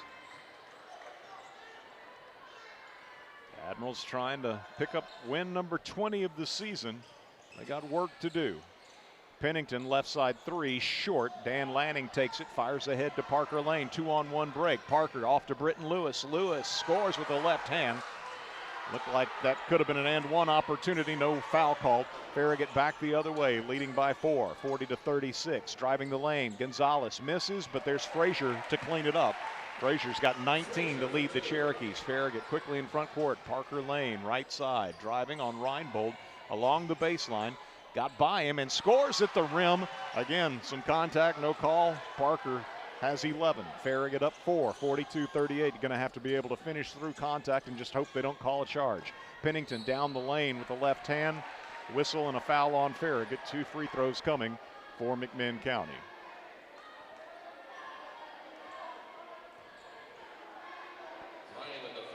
Vining picks up his third.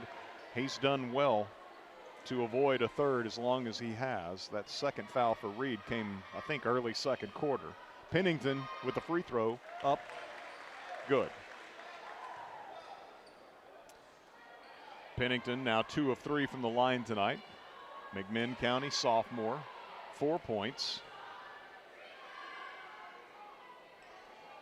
Second toss rips the net. Hit them both. 42-40, Farragut by 2. Britton Lewis into front court, guarded by Reinbold, gives off to Dan Lanning. Pennington on him. Left side Dickens open for a 3, came off Vining's screen, missed it, rebounded away by Reinbold. Reinbold to Gonzalez. Gonzalez picked up full court by Parker Lane. Just over 5 minutes to play. Admirals by 2. Aiden Foshee at the scorer's table. Gonzalez into the lane. Fades, missed the shot over a double team. Britton Lewis the rebound. And Lewis will be fouled. They give the foul to Frazier. It'll be his first.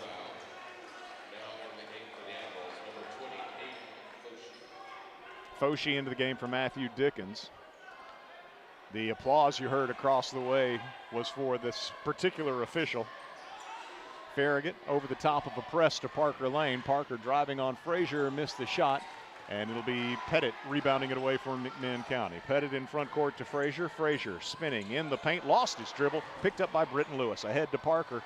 Parker with the right hand, scores at the other end, and fouled. Wow. I'm surprised the Admirals got the call, but they did, and Parker will have a chance at a 3-point play. Pettit picks up his 4th. So here's Parker with the toss. Good. Big 3-point play. And Farragut's going to use a full. 4:36 to play, and the Admirals leading 45-40. 45-40, Farragut leading here in Athens. If you're watching the video stream, Nick Blankenship behind the camera as usual. And he also has A-List Video Solutions, which provides professional video services for family related needs, business needs, what have you. If you want to chronicle a family reunion or perhaps a wedding, funeral service, as far as businesses go. If you're looking to document a conference or presentation, let A-List Video Solutions help with its start to finish services. They also convert old 8mm and VHS video to a digital format. So for those and many other needs, just call or text 865-679-2276. Again, that's A-List Video Solutions at 865-679-2276. Farragut back in action tomorrow night at Fulton, Friday night at McMinn Central, and then back down here to McMinn County next week for the district tournament, which starts on Monday But the Farragut girls will not play until the semifinals on Thursday night, and the guys will not play until the semifinals Friday night. So the girls on February 19th, 7:30, and the guys on Friday, the 20th of February, 7:30. Those will be our next broadcasts on 105.3 WFIV. Will not be providing coverage of these final two regular season games against non-district foes. McMinn County with the ball coming out of the timeout, 45-40, the Admirals by 5. As Pennington over to Frazier. Frazier left side to Reinbold out top. Reinbold back to Frazier, driving into the paint against Britton Lewis, and Britton reaches and fouls. Fourth foul on Britton. Lewis with the foul. Frazier to the line.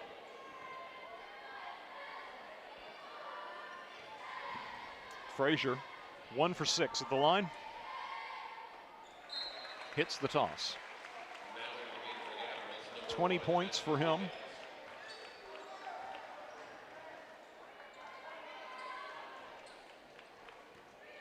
Also in double figures, Gonzalez for McMinn County with 13. Farragut's led by Parker Lane's 14. Second toss is good. Got the roll. So he's got 21. It's a three-point game. Farragut up 45-42.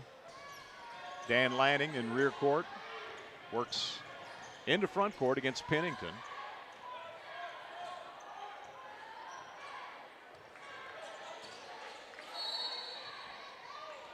And Dickens trying to work off a Foshi screen. Holding him was Pettit, who I believe has fouled out of this ball game. That should be 5. Pettit's gone with 3:51 to play.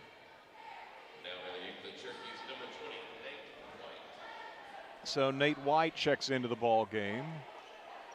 Inbound to Vining in the corner off the baseline for Farragut. He hands it to Matthew Dickens, who circles out top. Gonzalez on him as the ball now goes to Dan Lanning. Lanning working against Pennington.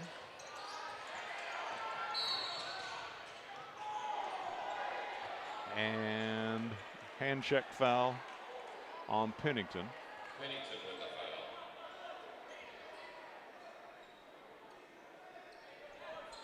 foul. Lanning to inbound. Side front court, Farragut up 3. 3:36 to play. Comes into Dickens, gives it back to Lanning. Lanning over to Parker Lane, right side. Nate White on him. Good Lord. Parker fighting through the contact. Down the lane he goes. Throws one up, no good. Rebounded away by Reinbold. Given to Gonzalez. 3-point game. Gonzalez to the baseline. Shot up off the window. Good. Gonzalez, he's quick off the dribble. He's got 15 points tonight. He's given Farragut problems off the dribble all night long. Inbound to Lanning. It's a 1-point game. Admirals up 45-44. Parker Lane loops it to Dan Lanning. Lanning into front court. Left side Matthew Dickens down low to Vining. Vining goes up with the shot and scores. Little pump fake, then goes up strong against Reinbold. And Reed's got 10. Second Admiral in double figures. Pennington driving left side, shut down. Dangerous pass to a cutter, and that'll be off of Gonzalez out of bounds. Not a good pass for McMinn County with 2:40 to play, trailing by 3. Farragut gets the ball back, leading 47-44, and the Admirals are going to use a 30-second timeout. 2:40 to play. Farragut leading here at McMinn County, 47-44. Back in 30 seconds with more as you listen to Farragut High School Hoops, presented by Precision Garage Door Service, a name you can trust. Thousands of LCUB electric customers are already enjoying our gig speed fiber internet's lightning fast symmetrical upload and download speeds with unlimited data, lag-free streaming and gaming, and the bandwidth to connect all their family's devices with ease. Plans start at just $69.99 a month, Wi-Fi included, free installation, fixed pricing, local customer service, and no contracts. Why wait? Get connected now. Check availability at lcub.com.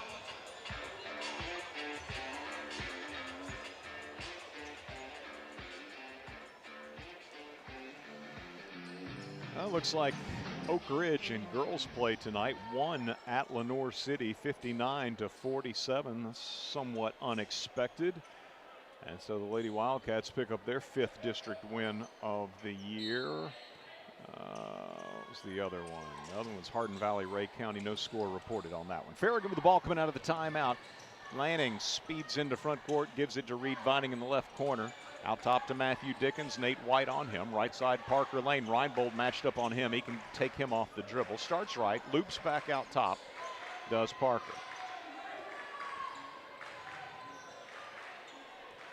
2:20 to play. Admirals by 3. Parker to the wing, picks up his dribble, gives off to Lanning, right back to Parker. Could have taken the 3, would have been a deep one in front of the Farragut bench, but Reinbold gave him a cushion. Down to 2 minutes.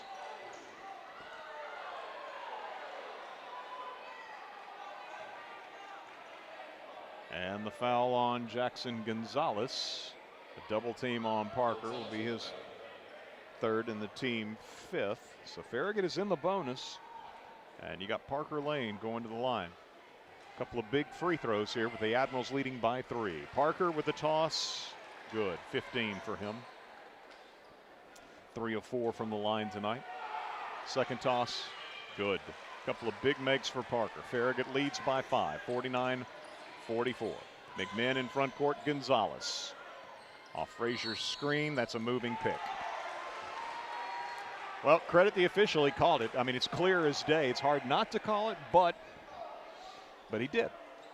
And so a turnover as Frazier just riding Parker Lane out of the play. So Admirals get the ball back. Dickens to Lanning. Lanning double teamed in front court. And a push and a foul. Don't know if that was given intentionally to stop the clock. White's, despite being a freshman, very physical player. Noticed that the first meeting between the teams. Lanning with a free throw, good. His first make of the night. So heading into the 4th quarter, Farragut had shot 2 free throws tonight. Parker Lane had hit one of those 2 in the 3rd quarter. Now they've hit 5 of 5 in this 4th quarter. A 3-point play, and then the 2 the and 1 that Parker converted in the most recent, where Parker and Dan have both hit a pair. Missed 3 from the corner, but it's kept alive on a tip out. McMinn County retains possession, trailing 51-44. This is probably Farragut's biggest lead of the night, 7 points. Gonzalez crossover, pulls up, left elbow, won't go. Hung on the rim, but came off, Vining the defensive rebound. Gives to Lewis, now to Parker. Parker to Reed. To Parker, to Lanning. Get the ball across the timeline to Parker. There you go. Parker, see if they'll foul him with 1:07 to play. Parker gets away from Pennington, who was trying to give the foul. Foshi's double team. They go for the steal out top on Britton Lewis. Didn't get it. Gives to Lanning. Lanning up in the air, almost threw it away. Foshi comes down with a pass, gives to Parker. Coach Burris says move it out top. And Farragut will see McMinn County give the foul with 51 seconds to play. Good job by Farragut. Just moving the ball ahead of perhaps any intentional foul by the Cherokees to stop the clock.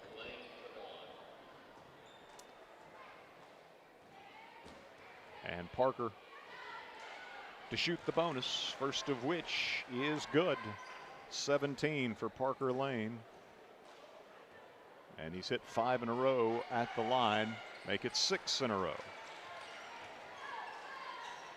Only Maddox Frazier of McMinn County with 21 has more than Parker, who has 18. Into front court, Pennington all the way to the basket, missed with the left hand, knocked out of bounds off of McMinn County. Farragut's basketball up 9 with 43.4 seconds to play. Britton Lewis to inbound against the press, comes into Lanning, used his dribble, gives it back to Britton. Britton quickly into front court, right side to Parker. Admirals fouled as Gonzalez. Gonzalez with the foul. His 4th, I think. Parker Lane to shoot 2 more. Toss, good. 19 for Parker, and Farragut's just continues to add to its biggest lead. So the Admirals have been able to pull away here down the stretch.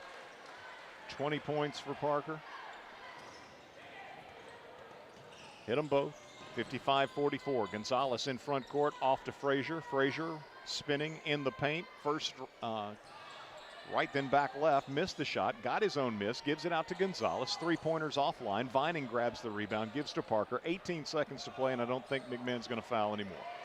So Parker brings the ball into front court, and Farragut will be content to dribble away the final seconds as they will win this ball game and pick up their 20th victory of the season. It'll be Farragut with a 55-44 win.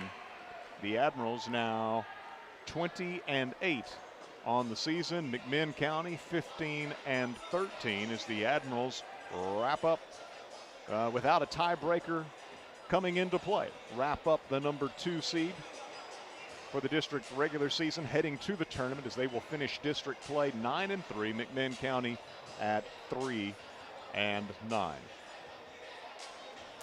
Let's get a 3-minute break for our sponsors. We'll return to take a look at all the final numbers on the other side. Again, Farragut victorious 55-44, win number 20 of the year for Coach Burris's Admirals. We're back in 3 minutes as you listen to Farragut High School Hoops, presented by Precision Garage Door Service on West 105. Whether you're managing a household or running a business, Citizens Bank has a checking account built for how you bank. Choose from personal and business options with digital tools like mobile deposit, bill pay, and merchant services. Plus, support from a local team in Knoxville and Lenore City that understands your goals. Learn more at citizensbank24.com. Member FDIC. Where do you go for shrimp straight from the Gulf, wild salmon, and the best clam chowder in the South? The Shrimp Dock, Knoxville's premier fresh seafood market. The Shrimp Dock has fish delivered from the Atlantic, Pacific, and Gulf multiple times per week. Whether it's fish on the grill for 2 or a shrimp boil tailgate party for family and friends, the Shrimp Dock is your home for fresh seafood and shellfish. Open at 10 a.m. Monday through Saturday and at 11 a.m. on Sundays. Like us on Facebook for the Fish of the Week and other weekly specials. The Shrimp Dock, Knoxville's premier fresh seafood market. Hey, it's Matthew Brown with Bryan Insurance Group. For your home, auto, or business, we are proud to represent the top carriers, including Erie Insurance, recently ranked number 1 for auto insurance by Consumer Reports, along with Progressive, Geico, Allstate, Travelers, Foremost, Berkshire Hathaway, and Chubb. So you can compare and choose the coverage that fits your life the best. Start your custom quote today at bryaninsurance.com. That's BRYAN insurance.com. Bryan Insurance for every season of your life. Shop Farragut loves Farragut sports. From football to basketball to baseball and softball, we love supporting our hometown teams. We also love it when you shop Farragut and support our hometown businesses. You'll find everything you want when you shop Farragut. So support our local businesses and shop Farragut every day. We got the big box of mom and pops, so many groovy restaurants. Shop Farragut. Leaky pipes. Oh no! Toilets clogged. Oh crap! Don't freak out. Just call us. Problem solved. Okay. No job too big. No job too small. Oh, great. Repairs, installs, relax. We do it all. Valley Plumbing. Any plumbing issue, anytime. Call your Valley Plumbing professionals today at 865-351-0643 or visit valleyplumbingtn.com. That's valleyplumbingtn.com. You never think about your garage door until there's a little... Uh-oh. Oh, no. Or even the occasional... Now that can be good. That's why the pros at Precision Garage Door Service are available same day with fully stocked trucks to fix it fast. So we can turn into... Oh my, wow. Precision Garage Door Service, a name you can trust. WFIV 105.3 FM, Loudon, Farragut, Lenore City. You're listening to West 105.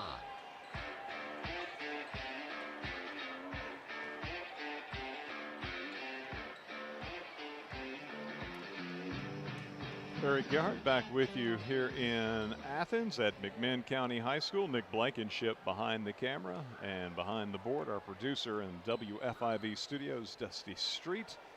good night for the Lady Admirals and Admirals as they put a wrap on district regular season play. Still 2 games remaining against non-district opponents. Tomorrow night at Fulton, Friday night at McMinn Central. Then it's on to the postseason and the district tournament, which will be played here at McMinn County High School. So Farragut, the Lady Admirals, after the girls JV team won 30-24, it was girls varsity action going the way of the Lady Admirals, 70-37, as Trinity Curry, despite not playing in the second half after rolling her ankle, was Farragut's leading scorer with 14. KJ McNeely, career high 23 rebounds, 13 points. Lily Mullins had 12. Reagan Sheridan had 7. Zoe Porter 5. Jana Carbaugh had 2. Gabby Van Acker 3. McKenna Hartley had 9. Arabelle Ray and Audrey Van 2 points apiece, as Coach Mayfield's Lady Admirals with the victory improved to 18-9 overall and 10-2 as the number 2 seed in District 4. 10-2 as they wrap up district play with the 70-37 victory. Then we move on to our boys contest, and the Admirals fell behind 10-0. And we're down 12-4 at the quarter break. Farragut took its first lead at 17-16. The lead would grow to 5 at 21-16, but McMinn County scored the final 6 of the half, including a buzzer beater 3 on an inbound feed with 1.2 seconds left. It was an inbound feed, kind of a catch and shoot for Abe Reinbold, and he knocked it down to give the Cherokees a 1-point lead at halftime, 22-21. Farragut would outscore McMinn in the third quarter 17-12, and so they led 38-34 going to the fourth quarter. And in that fourth quarter, the Admirals with a 17-10 advantage. They win it by 11, 55-44. I had McMinn County with 8 turnovers tonight and Farragut with 7. Looking at the individual scoring for the Cherokees, Maddox Frazier, 3 of 8 from the line, had 21 points to lead all scorers. It was Dax Pennington with 5 points. He was 3 of 4 from the line. Jackson Gonzalez, tough off the dribble all night long. He had 15. Abe Reinbold, the aforementioned buzzer beater, to finish out the first half. That was his lone basket. So 3 for Reinbold, as McMinn shoots 6 of 12 from the foul line and had the 2 threes, Reinbold and Gonzalez accounting for those. For Farragut, Matthew Dickens, 2 points. Dan Lanning, 2 of 2 from the line, 8 points. Reed Vining with 10 points. Britton Lewis with 6. Aiden Foshee, 9 on 3 threes. Parker Lane had a pair of threes himself. Did a great job knocking down the free throws late. He finishes 8 of 9 from the foul line. In the fourth quarter, he was 7 of 7. And Parker with 20 points tonight to lead the Admirals in scoring. So the Admirals were 10 of 11 from the foul line, 91%, and the 5 3-pointers. Again, Foshee with 3, Parker Lane with 2. And the Admirals win it 55-44, pick up their 20th win of the year against 8 defeats, 9-3. They conclude district play and will be the number 2 seed, which means their first district tournament game will be a week from Friday here at McMinn County High School. Semifinal, 7:30 for the guys. The girls will play in the girls semifinal the night earlier, Thursday night, same time, 7:30. So those will be our next broadcast here on WFIV. But pleased to be joined now by boys head coach J.P. Burris. And coach, not to start, obviously. You wanted tonight, fall behind 10-0. But, you know, to your guys' credit, just stay the course. By the time you're, I don't know, maybe midway through the second quarter, you got a lead. And nip and tuck the rest of the way pretty much until you guys made the plays down the stretch. Yeah, I mean, obviously, terrible start. You know, I've been on them since 3:30 at shoot-around. I just felt like the vibe, I guess you would say, at shoot-around was not great. And we come down here, and the, you know, there's the senior recognition and all that. We've been in the back hallway for a while. It was just one of those, I had a bad feeling. And I kept telling them that. I said, y'all don't seem like you're locked in. You don't seem like you're ready to play. If you think they're just going to roll over, they're not. This is not the same team you played at our place several, you know, weeks ago. And then lo and behold, I'm not right very often, but tonight I was right, and we came out flat, and they were ready to go, got in that deep, hole that we dug ourselves, and it wasn't anything they were doing. We just kept making mistakes, and we were missing open shots. But like you said, they weathered the storm, and they've done that all year. I still stand by the fact the only game, and we played, 28 games now, right? In 28 games, the only time I felt like we didn't weather the storm was Bearden at Bearden. Like, we just never fought back. We never battled back. But that was the thing. I called the timeout, and we talked, but it wasn't hey, it reminded me of Lenore City. Bad start, but our guys have always weathered the storm, and they did it. We went on that great run in the second half, or in the second quarter, I'm sorry, and then you felt pretty good about how you were finishing the quarter, but McMinn always does such a good job of closing out quarters. When you're watching film on them, they always close out quarters really, really well. Okay. And, of course, going into halftime, into the second quarter, they went on that little 5-0 run or whatever it was when we had a chance to really extend it. And then I think I heard you say that Reinbold's 3 was the only basket he made of the game. I did not realize that. Obviously, I remembered that basket. I was pretty hot at halftime about that because I felt that was a common basketball IQ. We're yelling, hey, there's only 1.2, switch everything. They don't have time to catch and dribble. They don't have time to catch and post. So we put Foshi at the rim just to protect for the lob, which he was doing his job. But then Reinbold gets a double staggered screen going towards the corner, and no one switches and just leaves Connor to fight over 2 screens. He gets there half a second late. The kid hits a tough shot, which credit to him for the tough shot. But I was pretty fired up at halftime about how our first quarter went and then how we ended the second quarter, because I felt like in the meat of the second quarter, we played like we were capable of. Right. Well, and then the third, the Admirals with 17-12 advantage, led by 4 going to the fourth. I was saying, you wanted to be more comfortably in the lead going into the final 8 minutes. It didn't necessarily work out that way, but your guys made the plays down the stretch, and if they were kind of almost forced to call a foul or something, Parker converted at the foul line, so that was big. And just made some stops. Some big stops, obviously. Good defensive effort anytime you hold somebody to 44 points in the ball game. And the Admirals go on the road and do that. And to your point about this is not the same team that you played earlier, I was trying to point out maybe a couple of the matchups, whether it was Hardin Valley or Oak Ridge, and the disparity between how they played those teams on the road versus how they played them here. And that Oak Ridge game was really recently. Yes. That was a 4-point game, Friday, right? And they got beat by almost 30 at Oak Ridge. Yes, sir. So that's what I was harping on. And again, this is a really tough place to play. The lighting's a little bit different than we're accustomed to.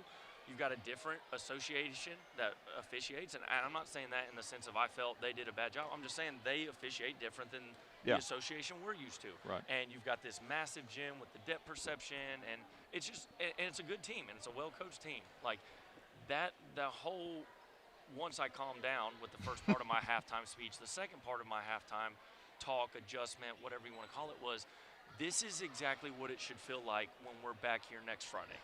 This is what a district tournament game feels like, and you're getting a great trial run where you're going to be back for the district tournament. So that's probably what I was the most proud of, is how we finished out the game with a couple stops, knocking down free throws, and beating the home team on their floor in a gym that's tough to play in a week before you come back here, and you're going to try and do it again to advance in your postseason. So. Yeah. That was something to be proud of. I thought maybe Reed in particular, Britton maybe to a lesser degree, but both those guys in some sort of early foul difficulties. Yeah. Reed went a long time before he picked up his third foul. Yes, Reed did a really good job.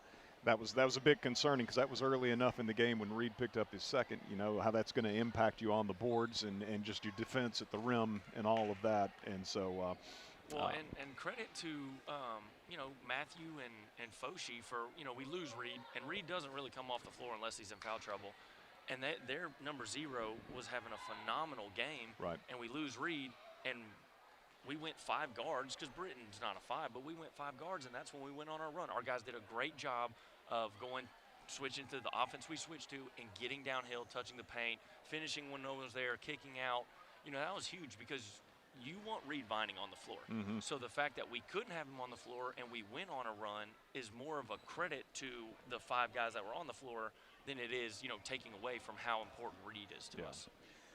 Admirals with the win tonight, 55-44. You got Fulton tomorrow night. You got McMinn Central on Friday night. I don't know anything about either team, but I know that what Fulton brings year in, year out, and you can pretty well bank on it. Yeah, very similar to tonight. You're going to play a team that's really hard to beat at their place. I think the last I saw, Fulton's up to like 5th in the state for 3A. They're having a really good year. They've got Nick Steen, who's, you know, a nominee for Mr. Basketball. I mean, that's another test. I told our guys this was 48 hours of really good test for us. Can you finish out the district play the right way? Can you go and play a team that goes to the state tournament year in, year out tomorrow at their place? So, right. You know, tomorrow's going to be much like tonight. It's going to be physical. You know, Jody Wright's one of the greatest coaches in the history of our area or in the state. You know, right. So it's going to be another tough one. So it'll be good for us. This is absolutely. You want some really tough tests before you go into postseason play. And then you'll have a week between the end of the regular season and your game, your first game, semifinal. You're assured of moving on to the region by virtue of the bye that the top 2 seeds get, Farragut being the number 2 seed. A week, and you know, try to spin that positively. Sometimes you'd almost rather play a little earlier. Sometimes you don't want to have to face an elimination game. If you stub your toe, the season's over. Yes. So, I mean, it's hard to complain about getting a bye, but, I mean, it does present a bit of a challenge by not playing for a week. However, you know, the glass is half full. You've missed a lot of practice of late. And so to be able to have, you know, assuming there's no interference from future weather events, you got a full week to get ready. My 2 thoughts on that are the way we play, the style we play, the fact that most nights we're playing only 7 guys main minutes. I think that's good for us. Yeah. You know, obviously we'll have some practices, but it'll be good for us to maybe get our legs back under us. Mm-hmm. You know, we're going to do some yoga. We're going to do some different stuff to try and get fresh legs going in the tournament. But the second thing is, I don't think I've ever been more nervous, other than maybe when I was standing at the altar with my wife, than I was last year at Hardin Valley in that 4-5 elimination game. I will always be okay with not having to play that first round elimination game because I was sick to my stomach last year. So I'm really proud of our guys for locking up the 2 seed. That means they made the region tournament. That's 2 years in a row we've made the region tournament. I was told that this is first time since this is the first group since when Coach Dodgen was around, 06, 07, 08, somewhere in there, to have 2 back-to-back 21 seasons. So that's a huge credit to our guys. That's a huge credit to Adam Jenkins, Corey Johnson, the Swartz, Randy Swartzentruber, you know, and all the stuff that those guys do on a daily basis to help our team. So it's been a really, really fun year for us. It's been a really successful year, but we still have, you know, a lot ahead of us. Yeah, and this is where it really kind of just starts. Yes, and our guys seem to be in a really good mindset as far as understanding that and approaching it the right way. Yeah, great group of seniors. Yes, sir. They're gonna have their heads on straight for all of that. I have no doubt. Looking forward to it. It's been a great team to cover. Thoroughly enjoyed it. And looking forward to postseason coverage, and appreciate you coming up as always, Coach, and wish you the best of luck tomorrow night in Fulton and Friday night down at McMinn Central. Yes, sir. Be safe. All righty. We'll see you next week, Coach. Will you be there Friday? We'll not. Not tomorrow or Friday? No. Okay, so I'll see you in a week and a half? Yeah. I guess. See you right back here. Same. So will you all be here for district? Oh, yes. Okay. Yeah. All right. We'll Just be want here. to make sure. Thank you. Appreciate you guys. Yep. Coach Burris, his Admirals, their 20th win of the year, the number 2 seed going to the tournament. And, again, they play Fulton tomorrow night and McMinn Central Friday night, non-district action. So we're back a week from Thursday as the Lady Admirals in the semifinal against an opponent to be determined. Will play at 7:30. That's the 19th of February, right? Yes, the 19th, 7:30 here at McMinn County. And the following night, Friday, the 20th of February, the boys play in the semifinal. So, and then the championship games and consolation games for the girls are played on Monday, not Saturday, but on Monday, and the guys on Tuesday of the following week. So, got that to look forward to. I mean, this is really where the season sort of starts, or the second season certainly starts, coming up, and looking forward to it. You got a couple of teams that don't have to face the prospect of elimination in the first postseason game that they play. They know that they're moving on to the region tournament, but there's a lot to be gained, of course, by playing in that championship game and hopefully, obviously, winning it. This year, in fact, the district champions out of 4, they get to host the region.